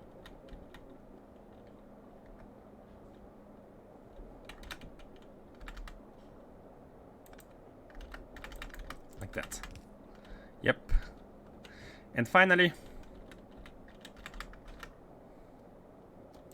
something like this for the next one. Okay, now all of the machines have the yellow stream, which we are kind of stealing when necessary to input into this one. Like that. And make the ion stream, which is gonna be then pushed inside here and used to make what we need. Let's have a oops, bam. Let's rotate it so that we can use this lane. Can we use this lane? We can if we move this one. Oh, this beacon is almost reaching the building, but maybe it's fine. Like we don't need a high production here. It's fine to not be reaching the building. Like that, and have it outputted here. Right. Okay, done. Done. Oh, the beacons is it's still beacons. Perfect. Slowly but surely, we are making canisters, and we are gonna be having enough of these at some point. I keep forgetting you don't play with K2. Next playthrough, you need to do K2 AC. Thinking about this, I do think about this, but I receive different opinions. Some people say you shouldn't. He's still in C0.5, so he cannot use this feature. Oh, Thermoklaus, a random thought: how many capsules do you need to deconstruct the ship and emergency burn it to noise? Ooh, that's some nice features. Deconstruct an emergency. So what do you receive? What do you receive if you do it? What do you get? What is it you get? Can we go? We need particle accelerators. Not particle accelerators. We need to make. No, we do need particle accelerators to decompose the canisters into streams. Yep, we need the accelerators, and I asked for too many of these, I guess, but that's fine. So we need at least 2. Let's go. Probably can't place the space capsule in one open space either. That's some interesting features you're talking about. You get amnesia and drop half of your belongings along the way. Oh my god.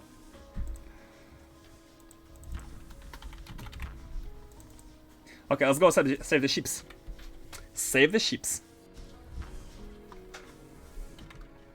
Wait, do we have everything? We need accelerator to unlock these, and we need the canisters, and we need the... I guess... Nah, that's fine. I was gonna say we might need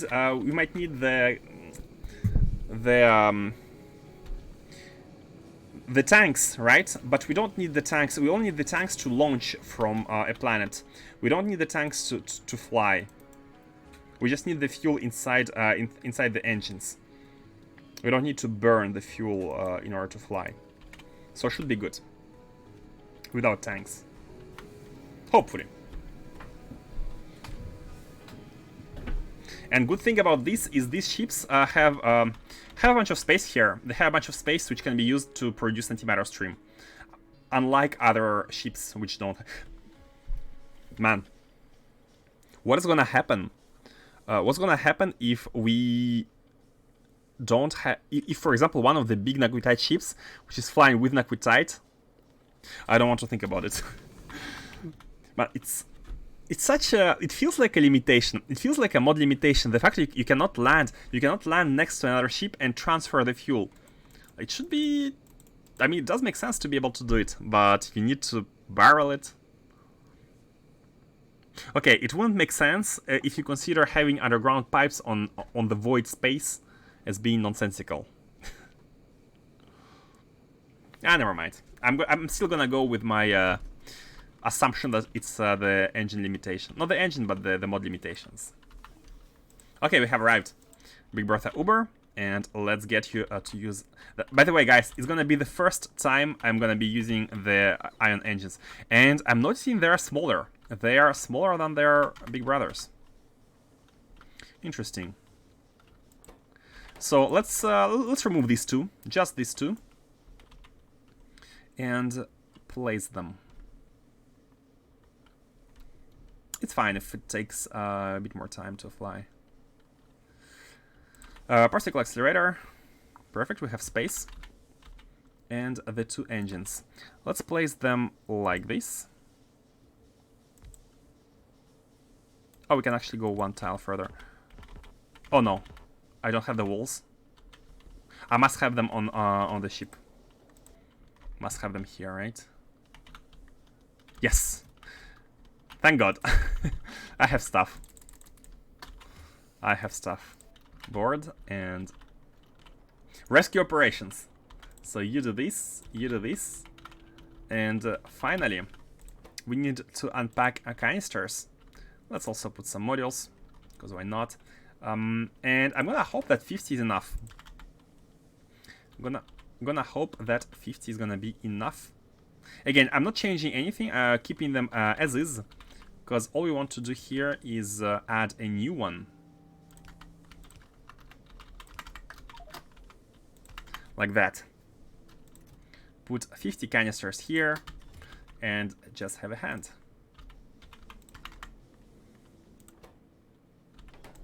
So now this has antimatter. It has a ton of antimatter, by the way.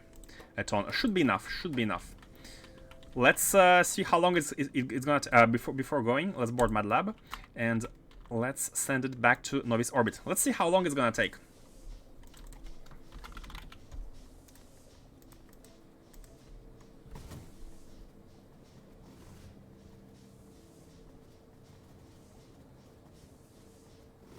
Speed is slowly increasing, very slowly.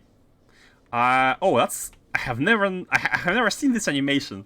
That's really cool. It's almost like ice stalactites, stalagmites, spikes. Yeah, so 13 minutes. It's fine. It's acceptable. It's not like 3 hours. And let's go to the other one as well. Save the other one. And from now on, I'm gonna always be checking whether they have the antimatter stream.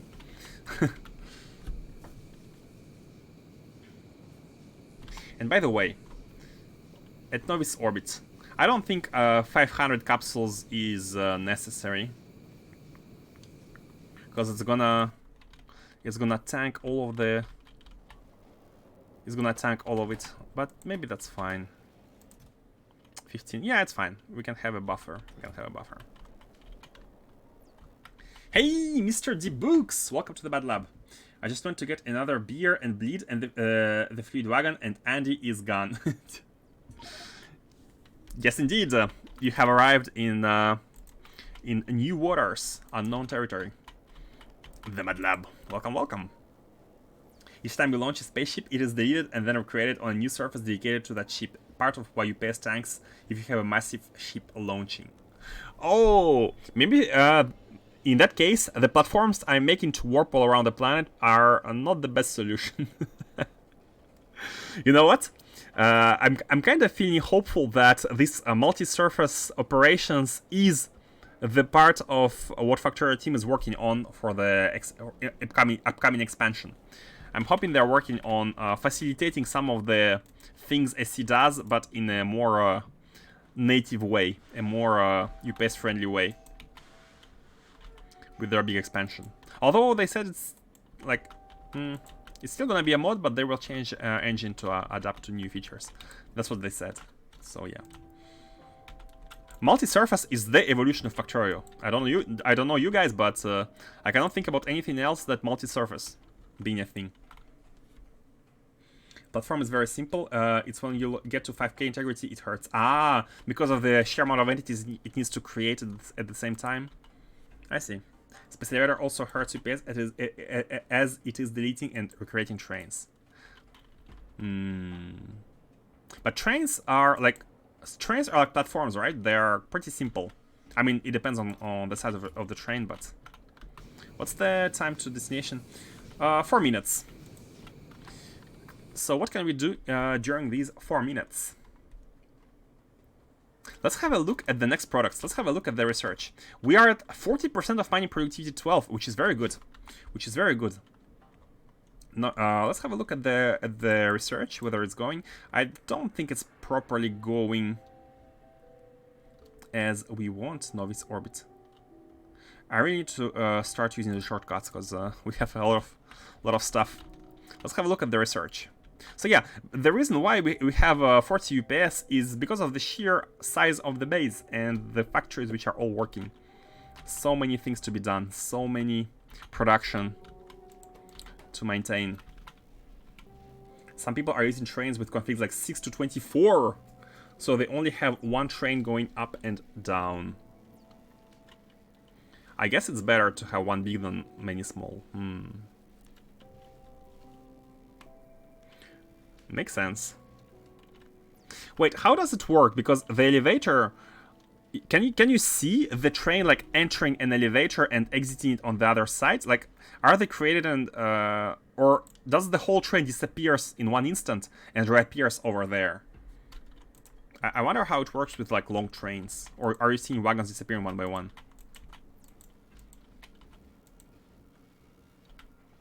And you can ride the train up and down. Yes, so which one is it? We have only one of them going. And that's, I'm guessing, I'm gonna guess because of the Nakumu plates, because the production has been stagnant for a while. Or maybe even the cards. The catalog 3s, yeah, the catalog 3s are not producing because of... Oh, they are now being produced, and I'm guessing it's because the new plates have been delivered. Okay, everything is kind of slowly going back to normal. So basically, this, to summarize, this copper shortage has hit us on every single angle. Because of the copper shortage, let me show you Novice. Because of the copper shortage, not only we were unable to get stuff like material testing packs, but it also kind of snowballed into not having antimatter. I made a mistake of launching these ships without antimatter, so it all snowballed out of control into a state where we need to debug lots of stuff. In order to prevent that, first of all, I'm always going to be checking, when manually launching ships, I'm always going to be checking whether they have enough antimatter or not. Should be a worked automatism. And second, we need to improve, yeah, it's really something we need to do, improve the production of of the blue circuits in order to reduce the copper. Because we still want to have a level 9 productivity modules 9 being produced non-stop. It's if we have it going, it is going to be less and less over time. Like, we can replace parts of the factories with productivity 9 models and reduce the drain of UPS. And let's have a look at the next products. Let's have a look. I think we have researched everything we need. So for the next science, we are going to be needing... Oh, I don't think I have researched catalog 4. Where is it? Oh, we need to research this one. We need to research the nexus before researching the catalog. Because, yeah, one of the cards needs a nexus. Moving in interstellar space with larger ship generates data much faster. How much energy does it consume?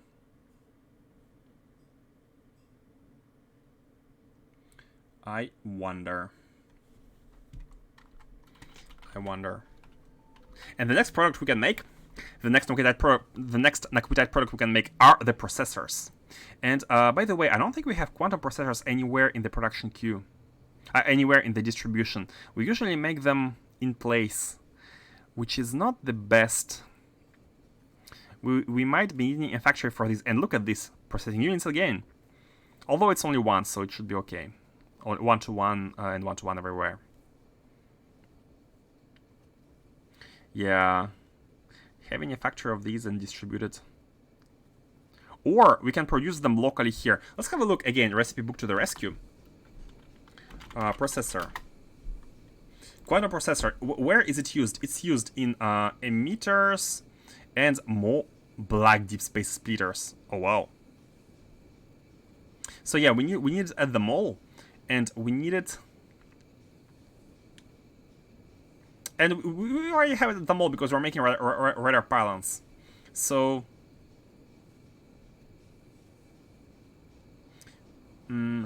what do you think? Should we make a factory for it?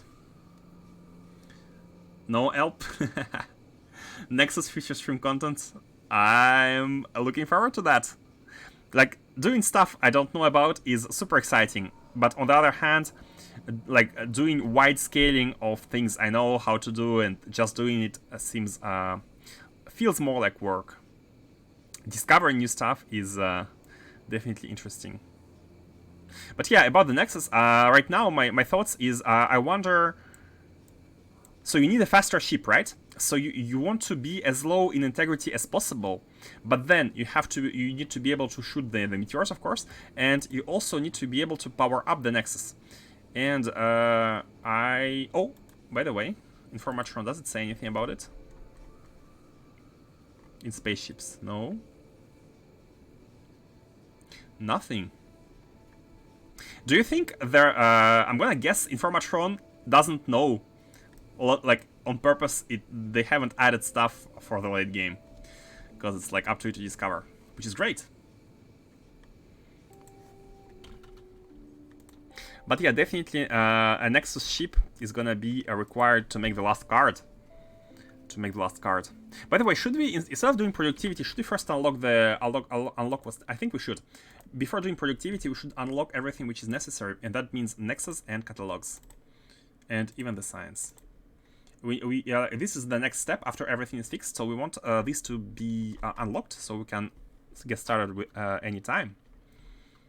And is there anything else to be done in priority? Factory spaceships. Maybe this one, if we want a big ship with the Nexus. I'm not sure. But let's see. When do we arrive? In 1 second. Cool. Oh, and by the way, it needs to be also tasked to follow the ship.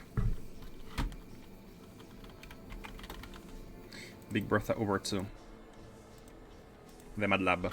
Because right now we're kind of tailing the ship. The ship is slowly drifting and we were kind of tailing it. Okay, come here. Replace the 2 engines with the ion engines. I've grabbed 6 of them, but that's fine. We can wait until it arrives. No big deal.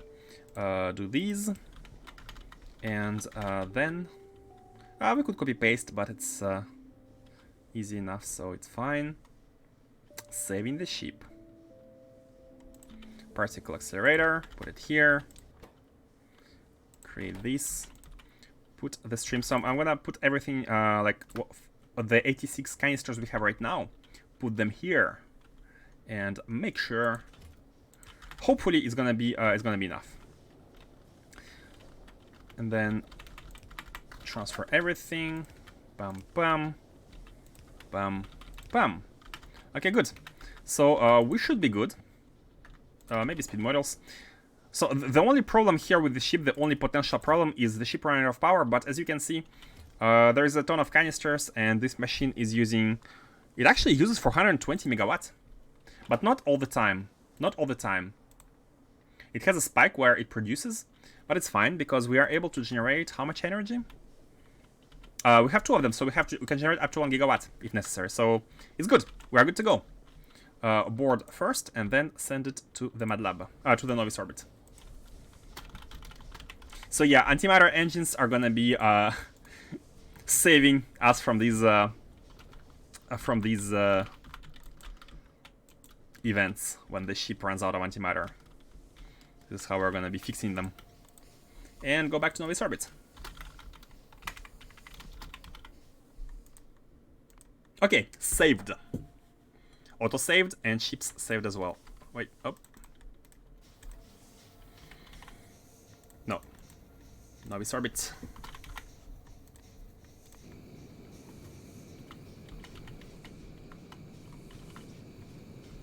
Yeah. So antimatter comes with some drawbacks.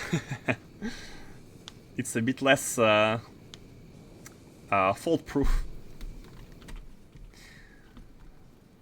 I want to look at the recipes, but what do we need to make the big computer? Ah, yeah, 42 nanometer processors. Yeah, and so we were looking at these. At the quantum processors, and I actually want to let's have a recipe book. Let's have a recipe book, and let's have a open a recipe book here, and let's have a look at the quantum processors. Where are they used? Do we need to have a factory producing them, like mass scale production of these? Ingredients in all of this. So we have a local factory producing, like at the station, at the shipyard, making them for the Arcosphere collectors. We also have them at the mall. We need a bunch of them, 8 of them for the anchor, but it's a building, so it's fine. Energy science pack, they are produced locally. And basically microprocessors are the last factory where they are needed. So if we make a local one here as well, we're not going to be needing to have more of these. I think you are meant to learn these lessons with the reality engines, as they're easier to fix. Ah, so yeah, I kind of skipped some of the teachings. I skipped some of the teachings SSC meant to make me do. Yeah, for those who are, let me move from the ship so we're not there is no sound. Yeah, for those who haven't been there at that time, what I did was basically using rockets for everything. And as I saw we had multiple tiers of engines, I wanted to reach the last level engines because I thought having spaceships with intermediate engines would require full rework at some point. So I wanted to start with spaceships with the best engines possible, and it was kind of a challenge to see whether it was possible or not. And the answer is yes, it is, if you pay the price.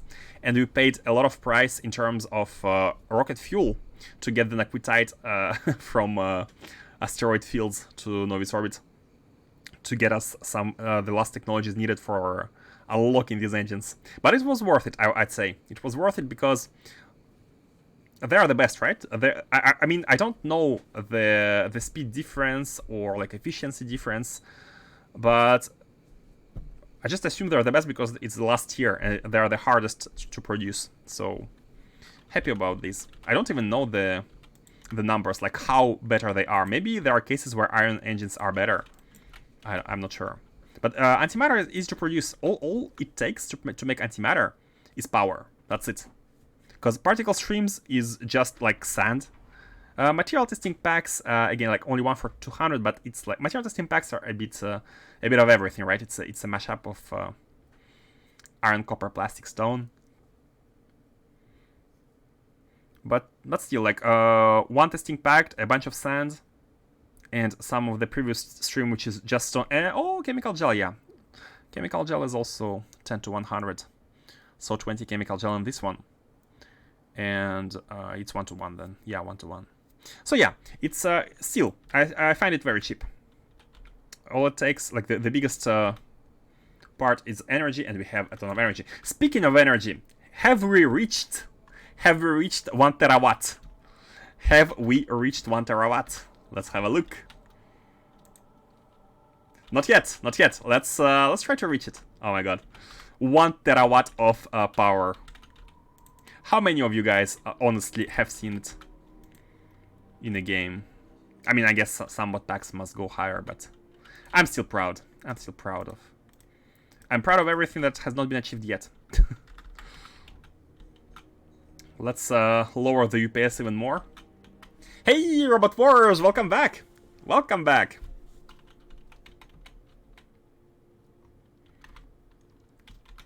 Bye, UPS. Actually, this is not as bad. Placing the panels is not as bad as placing the landfill.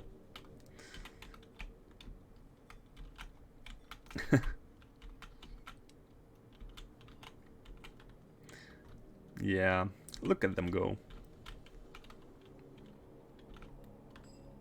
This is the initial one to power up everything. And we should arrive soon. 3 more minutes. By the way, let's have a look at the map here. Yeah, we had to go all the way here. Oh, by the way. Oh yeah, so Big Bertha Uber is here. It was here, so it's slowly traveling to Novice orbit, and we are already here. We are way faster than the ship because it only uses 2 ion engines right now, and we had to go all the way here to save it. Fortunately, the other one was on the way. It was inside the system. It was coming from Asteroidia, so luckily we didn't have to go here and here. We could catch it right here. But my question right now is, do different asteroid fields have different gravity fields? Meaning bigger consumption of antimatter when lifting off? Because it doesn't really write the radius, because the radius would not make sense. They're infinite. I wonder if they all have the same like fixed value for lifting off cost.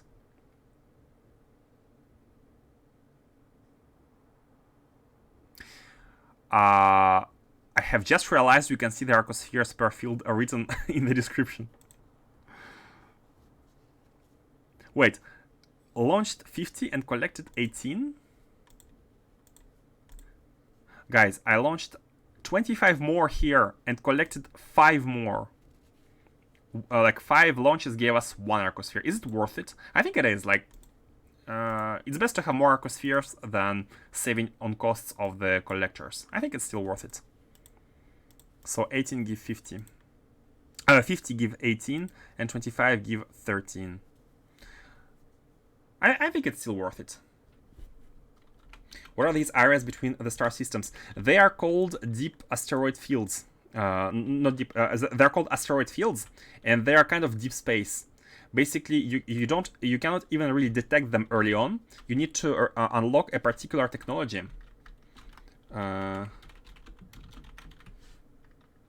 Deep space scanning or something. Yeah, this one.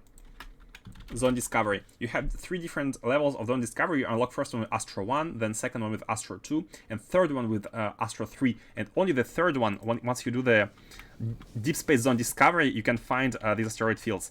And they contain the last mineable resource, which is Naquitite, the rare resource. And they have their own challenges. For instance, they are filled with asteroids, so your ship might suffer if it's not prepared with enough defenses when going through these. Oh, and we have researched the item. We have researched the Nexus. Does it say anything else here? Does it say what we... Applies 2000 container integrity stress. Okay, so first thing to note, ship should be at least 2000 space integrity, because if we have 2000 container, then we need to match it up in order to not lose on potential space. That means we can have a lot of engines, but if we add chests, if we add more chests, we need to basically we should minimize the amount of chests placed on the ship in order to make it as small as possible integrity wise. Can gain data from interstellar movement. Kinetic energy is designed to act as a distortion drive, and with the right technology can enable escape from the local stellar cluster. With the right technology can enable escape from the local stellar cluster.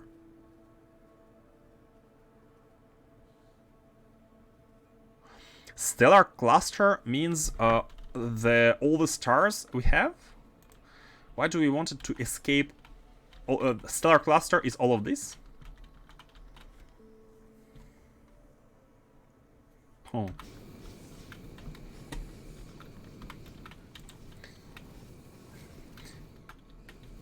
And yeah, asteroid fields is where you can collect arcospheres, which is yet another new resource. I didn't expect having yet another resource after Nakuitari, but actually, yeah, arcospheres is you can see it as an additional resource. Indeed. Indeed.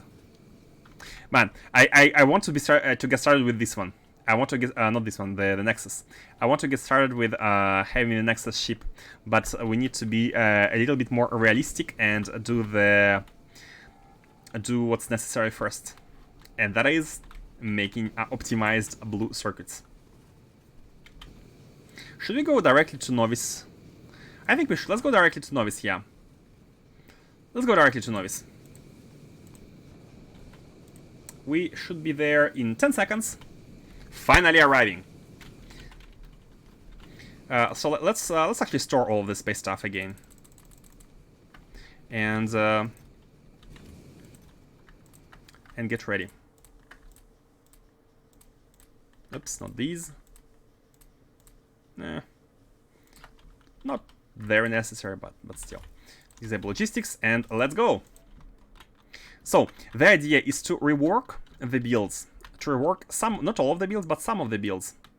Such as, and by the way, look at this. Now that we are not using them too much, we are, they're full. They're full with items. That's beautiful to look at. Everything here being full. But we know that we need them. So let's land. And let's see. So another thing to consider is that we have a bunch of columns here. There's a first column, a second column, red ones, and things to consider are which columns are used in priority, and that depends on the distance with the stackers. And actually, no, the stackers are only prioritized here. So yeah, the train stackers are all here for all these factories. As you can see, they come here with the resources, full with resources, and then they go deliver the resources to their requesters in front of them, kind of in front of them. And that means that the stackers closest, the requesters closest to the stackers are going to get resources first. Meaning, for example, this copper requester is going to get resources before this one, which should get resources before this one, if my understanding is correct. And indeed, that should be the case. So what we need to do is we need to improve, first of all, the right-hand side. So these ones. Let's go and have a look at the decomposition here and see how many belts. In this case, we have one belt possible per column, so we can actually we're going to be able to remove all of it and replace it with very few machines, producing effectively the same amount of stuff while using way less resources. So what we can do, because we still have all the inputs, we can have we're going to be using the same inputs, but we can have two different columns and having two belts of blue circuits here, which I think is best. Now, my biggest problem right now is that we have all of these items, all of these items already laid out. We're gonna be having tons of stuff in the inventory. I'm gonna prepare a big chest of trash, which we can shoot next time, or maybe just do Shift C. Okay, first of all, let's cut these, so we don't have too much resources coming in.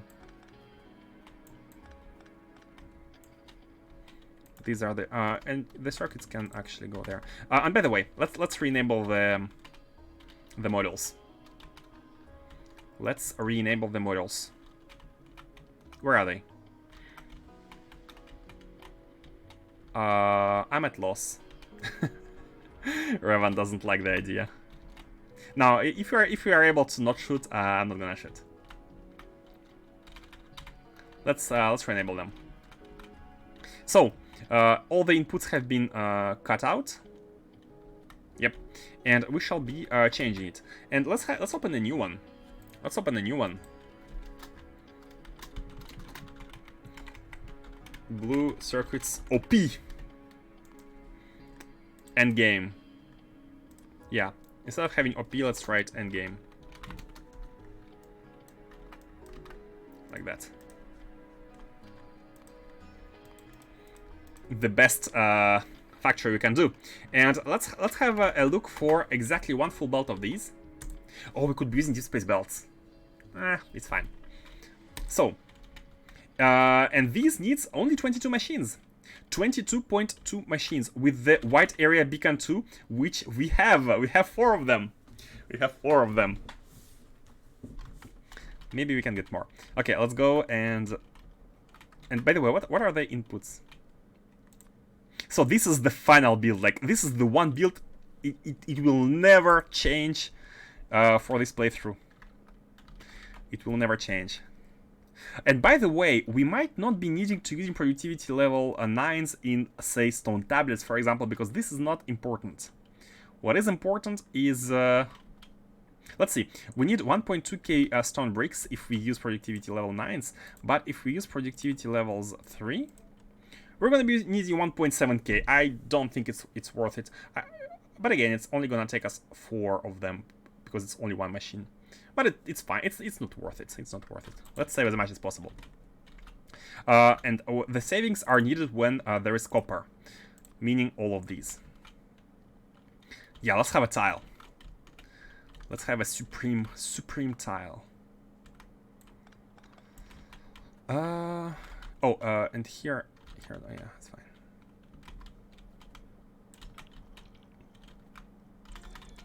Yep, and that's a problem when building inside, when rebuilding stuff, is that it's the base robots are. Should we basically drain everything from the belt here, or maybe draining the blue circuits would be the best way to do it, so that everything is like kind of drained. And an even better way to do it is just have a... Oh, do you come for the blue circuits? No. I was hoping a train would come for the blue circuits. That's fine. Let's have basically a blue circuit chest here, and have input. So this is a natural way to drain everything. And I can even press Shift C and hope for the best. Okay, and we can basically remove what's red, because these are have finished working. Can't work anymore. And I think we need to go from the bottom.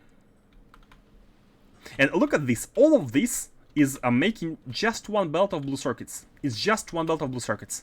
All of the waste. We are gonna be making a more optimal solution. Let's have a look here. So we will need 22.2 machines producing. Man, that's not exactly optimal. 22.2. Should we go with 22? Yeah, here we want to underkill. It's fine if we don't have one full belt. It's fine to have like 95% full belt, if it allows us to save productivity models. So let's go for 22, which is a good number. Oh, but then here... How about having 7 machines using productivity level 9s and like 1 machine using productivity level 3 just to complete? Is it gonna be... Is it gonna be okay? I think it's fine. Or again, just underkill? Underkill every time? Ah, it's a little bit tricky. It is a little bit tricky if you want to minimize the resources. Minimize the productivity models at the same time. Right side is copper. Oh, I forgot to remove the copper from here. Thank you. You're right. But normally they shouldn't be able to produce anything else here. And while the blue stuff is still being built, let's try and make our tile here. Let's try and make our tile. So, man, it's really I'm not used to builds where we save on modules. I'm not used to these ones. How should we do it? So again, 22 means 11 on each side. And let's go by... Maybe we can find a value which is under 27,000, which would bring almost all machines to a round number. And also, for example, red circuits. We don't need to optimize red circuits too much, because red circuits only take 3.3K of copper cables as opposed to the requirements by the green ones. It's almost 10 times as much. And also, they need 1.6K. These need 16K. So what if we look at the resources here and remember them? So 6,000 holmium cables, 1.6K plastic bars, and 8.6K copper plates, right? What if we change only these in red circuits by the productivity modules 3? How much resources do we lose? 6,000, 1.6, 8.6. 6,000, 1.6 became what? 2.2. 8.6 became 9.2. So by using productivity level 3s in red circuits here, lead to a very small loss of copper plates. But we're going to be saving 9 times 4 productivity models. So it's not exactly endgame. It's endgame-ish, where we're still trying to save on productivity models. And plastic bars is also not a big problem. It is also not a big problem. However, I'd like to have 22 of them on one side and 22 of them on another side, because it will make scaling a bit easier. So yeah, let's go ahead with having productivity models 3s for the red belts, because it's not gonna affect much the our production capacity. It's like 10% of the value, 10% of the total, yeah. So with this, all we need to do is to look at the green circuits and the blue ones for the amount of machines. And let's say one of these machines is able to feed 7.1. I want to say 3. Yeah, 8.1. 2.7 multiplied by 3 is 8.1. So one machine is able to feed 3 of these. I think 7 here is, but 7 here. Yeah, so 7 to 22 on one side. We're going to be having 7 and 22 on one side, and we're going to be having 2 belts in total of the output. So how should we place them? How should we place them? Red one is the one which also uses greens, and it feeds these ones. And we have one for 2. Yeah, we have one for 2. So we can have a red one, which is going to be behind, and this one is going to be using the productivity level 2s. So this is the, I think we need to move it one tile to the right. This is the one which is going to be in front. It's we need less than half of these, but it's fine to have 1 into 2s. And then we need greens, and greens are we need 7 of them for 22 of blues. By the way, we can now deconstruct everything here.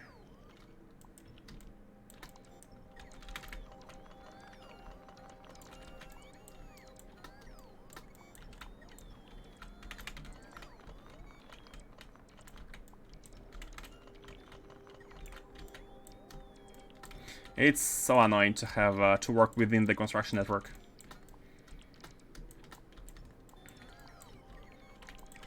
I'd like to build a full tile of 22 because the numbers are not exactly scalable. So let's have okay, imagine we have a long range of these like 22 machines here. Imagine we have a bunch of them like this. Then all of these will require, let's have 7. Let's have 7. If we have 7 here, are we going to be having 21 instead? If we have 7 machines here. It means we need 262. Let's let me say 22. We need 90 more circuits if we have only 22 machines. And if we have 21, then we need only 6.7. I think 21 is better here. We're gonna be producing 94%, 95% of the full belt. No, not full belt, but it's fine. And we're gonna be able to save on. We're gonna be having 7 machines with level 4 productivity models, and only 21 machines. We're gonna be saving 4, or maybe. Wait, if we go with oops, wrong button. If we go with 22 here, are we gonna be at 100%? 99%. Okay, I'll go with 22. 22 is fine. 22 and 7 for 99% of the belt. Perfect. 22. 14, add even more at the bottom, that's fine. This one is gonna be scaled one every 2. And the green ones are, in total we're gonna be having 7 for everything here. For everything. So ideally we want, let me have belts. Ideally we might want to have a belt running in between these. Let's say like that. What if we have a belt of greens running in between all the way like this? So it can be taken, it can be eaten by reds and it can be eaten by blues. But I think it's simpler to have it come from this side. Something like this. How about something like this?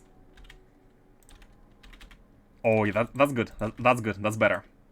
That is better. So every time we have this, it can be scaled in between. So in between 2 of these, we can have a belt for these, and we can have a belt coming from the top with the.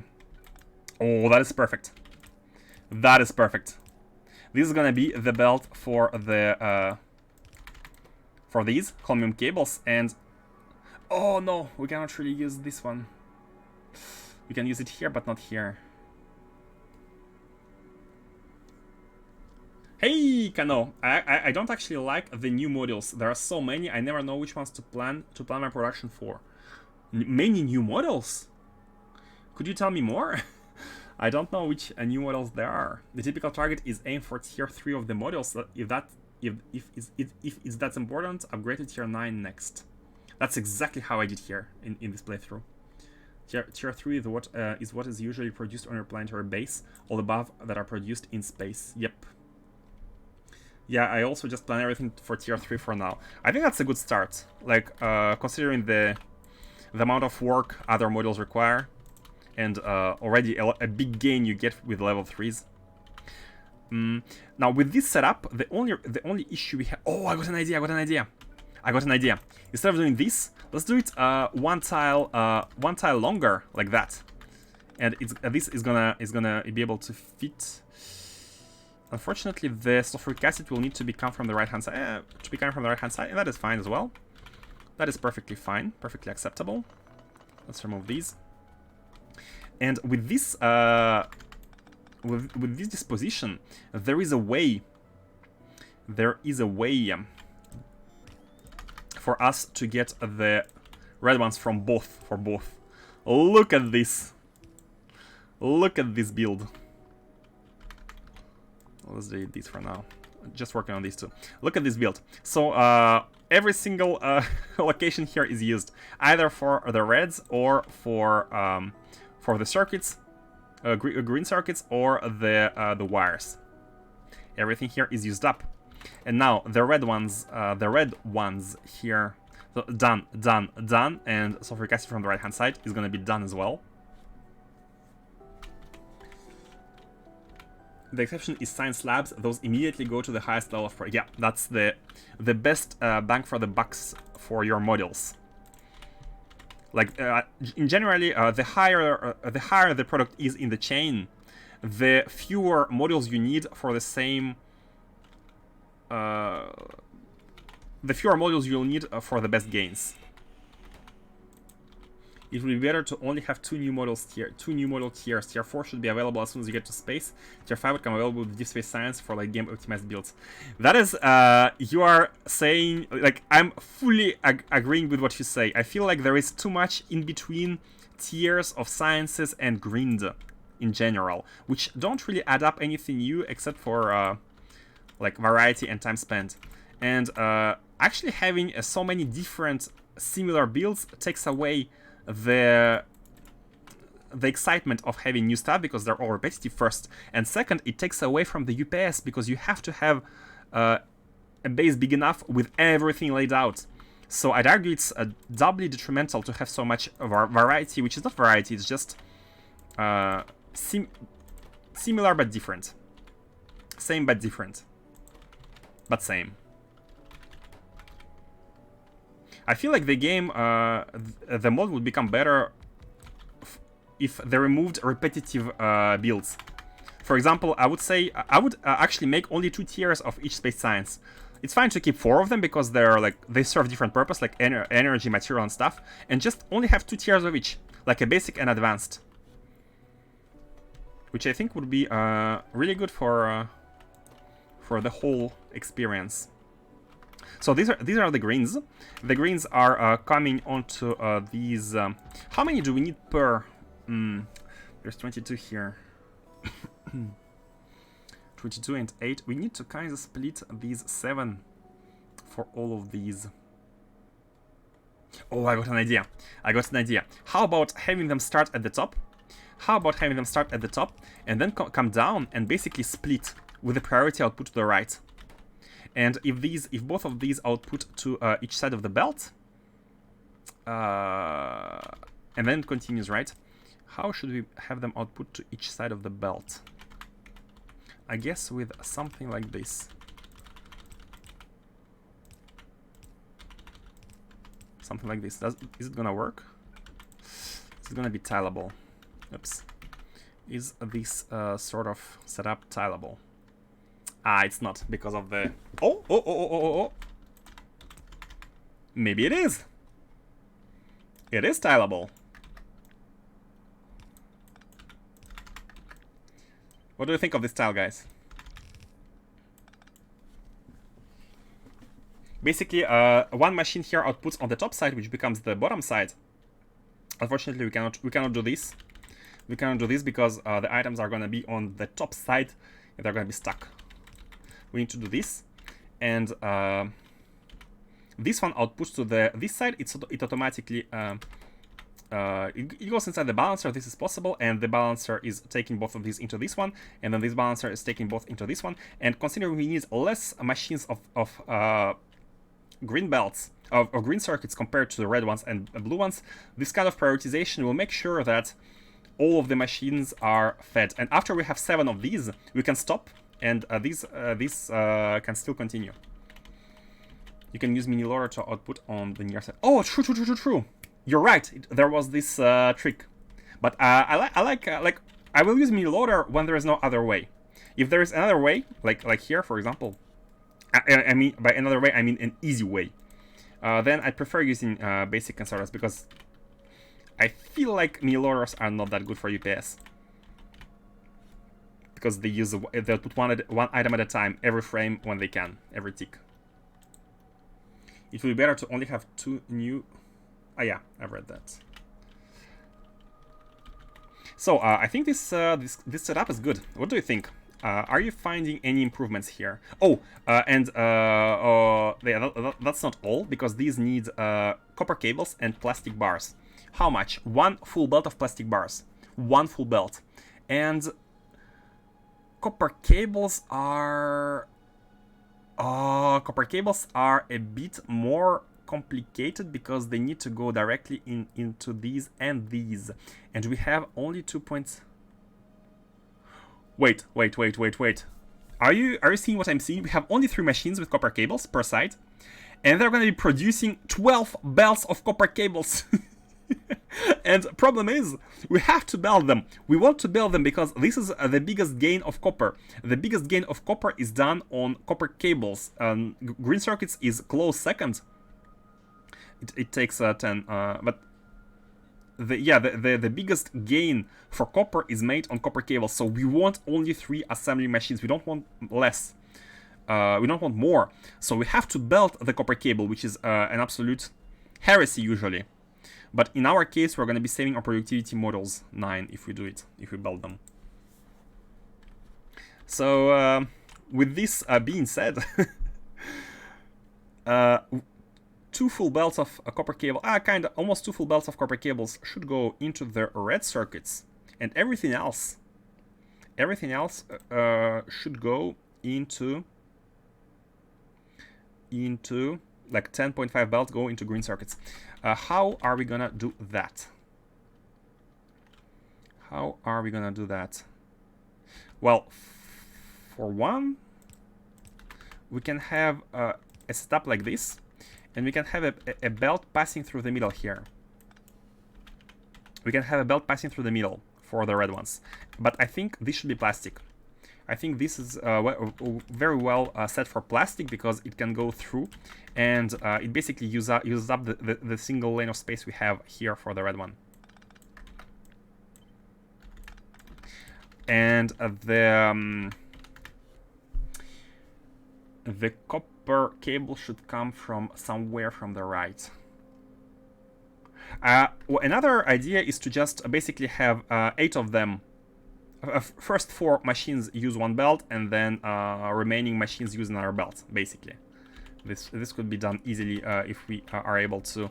We can basically come in from the right hand side. So an easy solution would be just move everything here 1 tile to the right. Maybe even like this.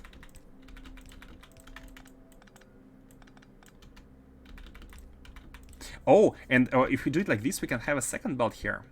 We're allowed to have a second belt like this. So maybe copper cables can come from here. In that case, and they can be injected through the middle, like this from the right hand side when necessary. Yeah, I think that's good. That is saving us a bunch. But also we can have another belt here, you know. So maybe, but what if one green hand is not enough to insert the copper cables fast enough? In that case, we want to have 2 belts at the same time and 2 inserters. So this is really good. We can have 2 belts like that, copper cables running one next to each other, and let's have plastic coming from here. Let's have plastic basically being like that. Pum pum, pum pum, and that's it. That's it for the red circuits. So this is plastic. The red circuits are done. The blue circuits are done as well. The only remaining thing is green circuits. And of course, we need to make stone tablets. Again, only 2 assembling machines producing 2 belts of tablets and a ton of belts of copper cables. How are we gonna do that? How are we gonna do that with only 3 machines? I guess 1 machine can produce 4 belts. 1 machine can produce 4 belts, and we have 7 assembling machines here. And they need 10. So for this, I have an idea. What if we place our... Oh, we don't have space. Okay, fine. Let me place all the stuff here, and we can basically shift-C it everywhere once we are done with the build. How about having the... So, how many in total we need? We need 7 assembling machines of green cables. 1, 2, 3, 4, 5, 6, 7. So this is the 7 machines. We don't want more, and we need only 3. So say 1, 2, 3. I'm not sure about the spacing just yet, but let's start like that. So these are gonna be the cables. And we know that in total we need a production of about 12 belts, actually even more than 12 belts. But it's fine. And for that, here we have to use mini loaders to save on the lanes. Let's have the first machine being in charge of the 2 belts for the reds. So basically, how many? 7. Each machine needs about 1.2, about 2 belts. So each machine needs 2 belts. So let's start from the bottom here. So you are the 2 belts for this machine. Then you are the 2 belts for this machine. No, the other one. Hold on. Each one of these produces 4. Each one of these produces 4. A bit more than 4. So 2 of you here as well. And then you produce 4 as well.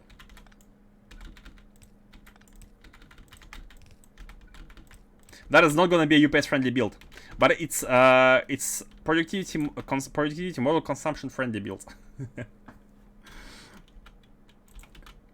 Speaking about sharing, are there SC speedruns, maybe in form of saves with replays? SC speedruns? I have no idea.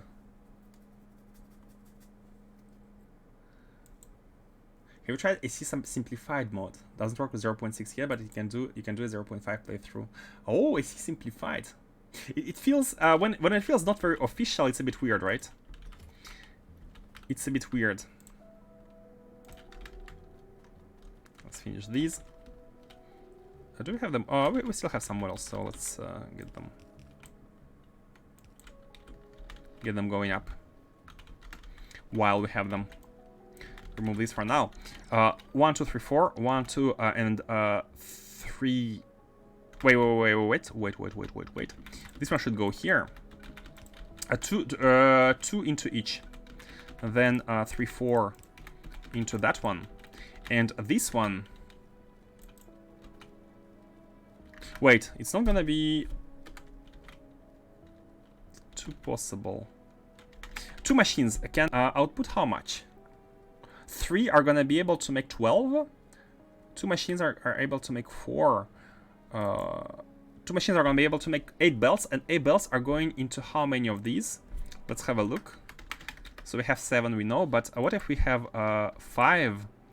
5 eat 8 belts. Okay, 5 machines should eat 8 belts. Go back to 7. 1, 2, 3, 4, 5. 5 machines eat 8 belts. So basically what we can do is we can have 1 belt from here onto this one, and 1 belt from here onto that one. So these 8 belts are, we have 5 belts getting out of this machine, 5 belts getting out of this machine, and 8 belts in total, 8 belts in total for, what does it say, 20? 1, 2, 3, 4, 7, 8, 9, 10. Wait, why do we have 10 belts now?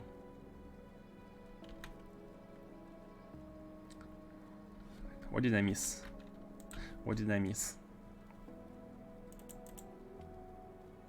2 of the machines produce 8 belts, and 5 of them need 8 belts. Okay, yeah, never mind. 5 machines, indeed. 5 machines need 8 belts in total. We have 10 belts because we don't know how to balance them, but we're gonna leave the balancing to be automated because we have a balanced amount of belts coming out of each one of these machines.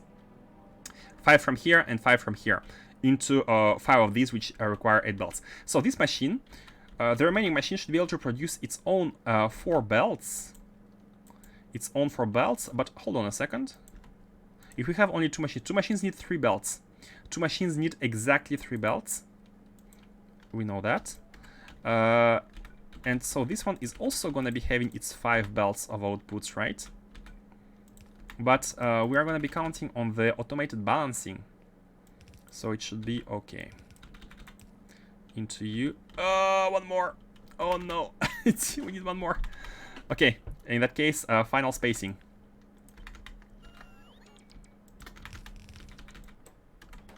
This one should have an additional spacing, and in that case, let's have the same spacing here below as well. just to make it a bit more symmetrical. And with this, I believe we have the optimized, module-wise optimized build. Optimized build module-wise. Now, these only require 3.38 belts of copper, which is perfect because we have 4. These 4 belts of copper are going to be used in one of these builds. And that's basically it. That's basically it. The sulfuric acid is coming from the top. It will come, though. It's only a matter of time with how the mod is gaining popularity. Yeah. It's still a problem with speedrunning a mod, even like a mod such as AC, is you don't have much competition, right? Pretty much the first person who is going to be doing the speedrun is going to be able to be a world champion. He's going to submit it because no one else is doing it, right? I mean, personally, I haven't heard of people doing it. And if there's no many challengers, it's not exactly a feat, right? I was considering it, but then 0.6 came out, so I need to relearn the pathing.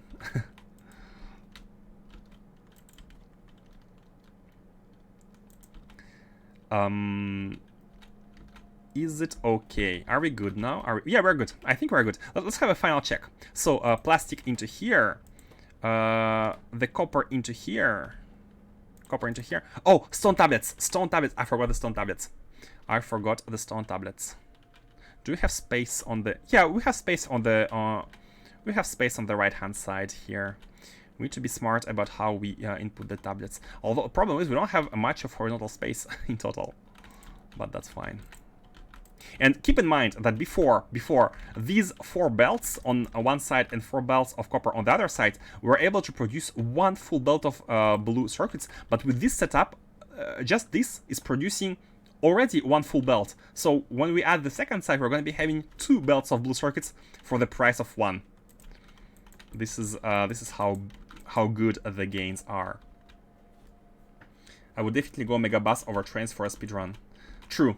If you speedrun, buses are way easier and faster to lay. Preparation is crazy. Yep. You would need to know exactly how many buildings you want to go for, and basically keep in mind all of the layouts, or like blueprints for everything. So how do we get the stone into these? How do we get each one of these have one tile, have one lane here, which is perfect. We can use it for the stone. Now the stone we need only 1.1 assembling machine, which is basically 2, but it produces 3.5 belts of tablets. So the idea is would be, oh my god, we don't have space here. We don't have space. You know what? We can move it a little bit towards the left, and we can move this also towards the left, and it's gonna give us space. Yeah, I think that's good. So let's move it all a bit to the left.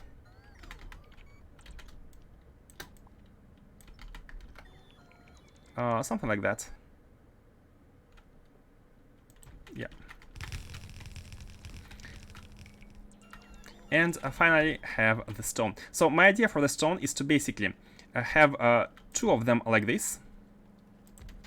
Have the stone go inside through this one. Oh, is it gonna be good enough? 1 full belt, 2 blue inserters. Two green stack inserters. Are 2 green stack inserters good enough for 0.6 belts?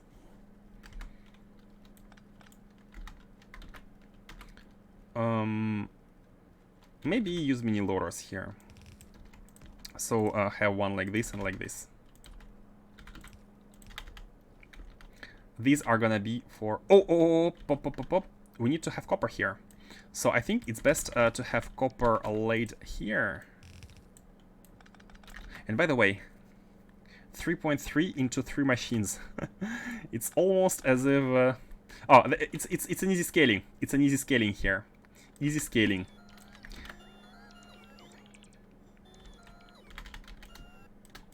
The way to do it is to have this, is to have one Yeah, I still want this belt to be like nearby. Is to have one belt each, basically. One belt each. And one belt basically for distributed into 3. And unfortunately, I have just realized it is 1:37 here, and I have way above my allocated time, so I have to be stopping. We will finish this tomorrow. First things first, tomorrow we're going to be having one full build of these 11 machines producing blue circuits on one side. One full build, by the way, let's rotate and check. Yeah, one full build of the ones on the other side. And with this, we're going to be doubling our blue circuits from this column. And once we have enough circuits, we can do the same for these. Once we have enough models.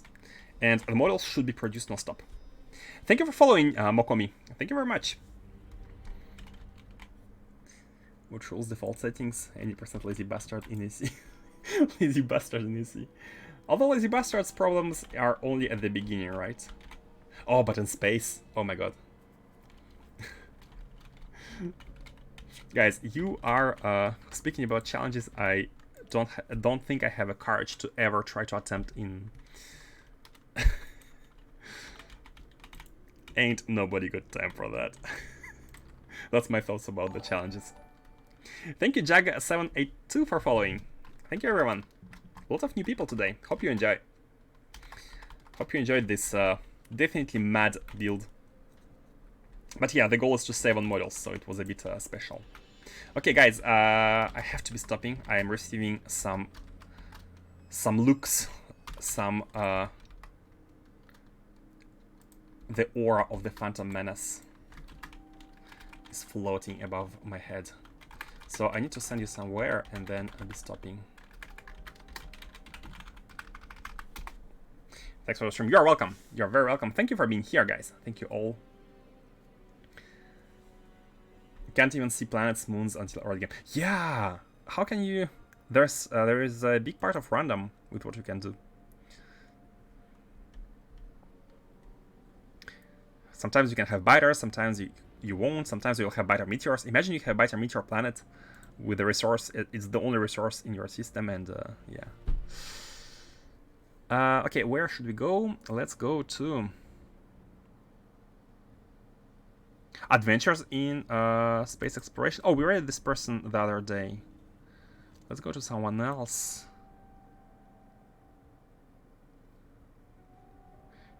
Cities of Earth. Oh, wow. Let's go to Mod Dan Yoon. This person we have read a long time ago.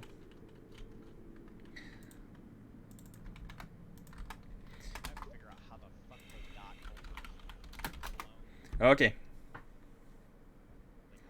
I really wanted to move my main base to Vita Planet for core mining, but I didn't have good candidates. Okay, guys, enjoy the rest of your day, your evening, your night, or your morning, and have a good one. Bye-bye.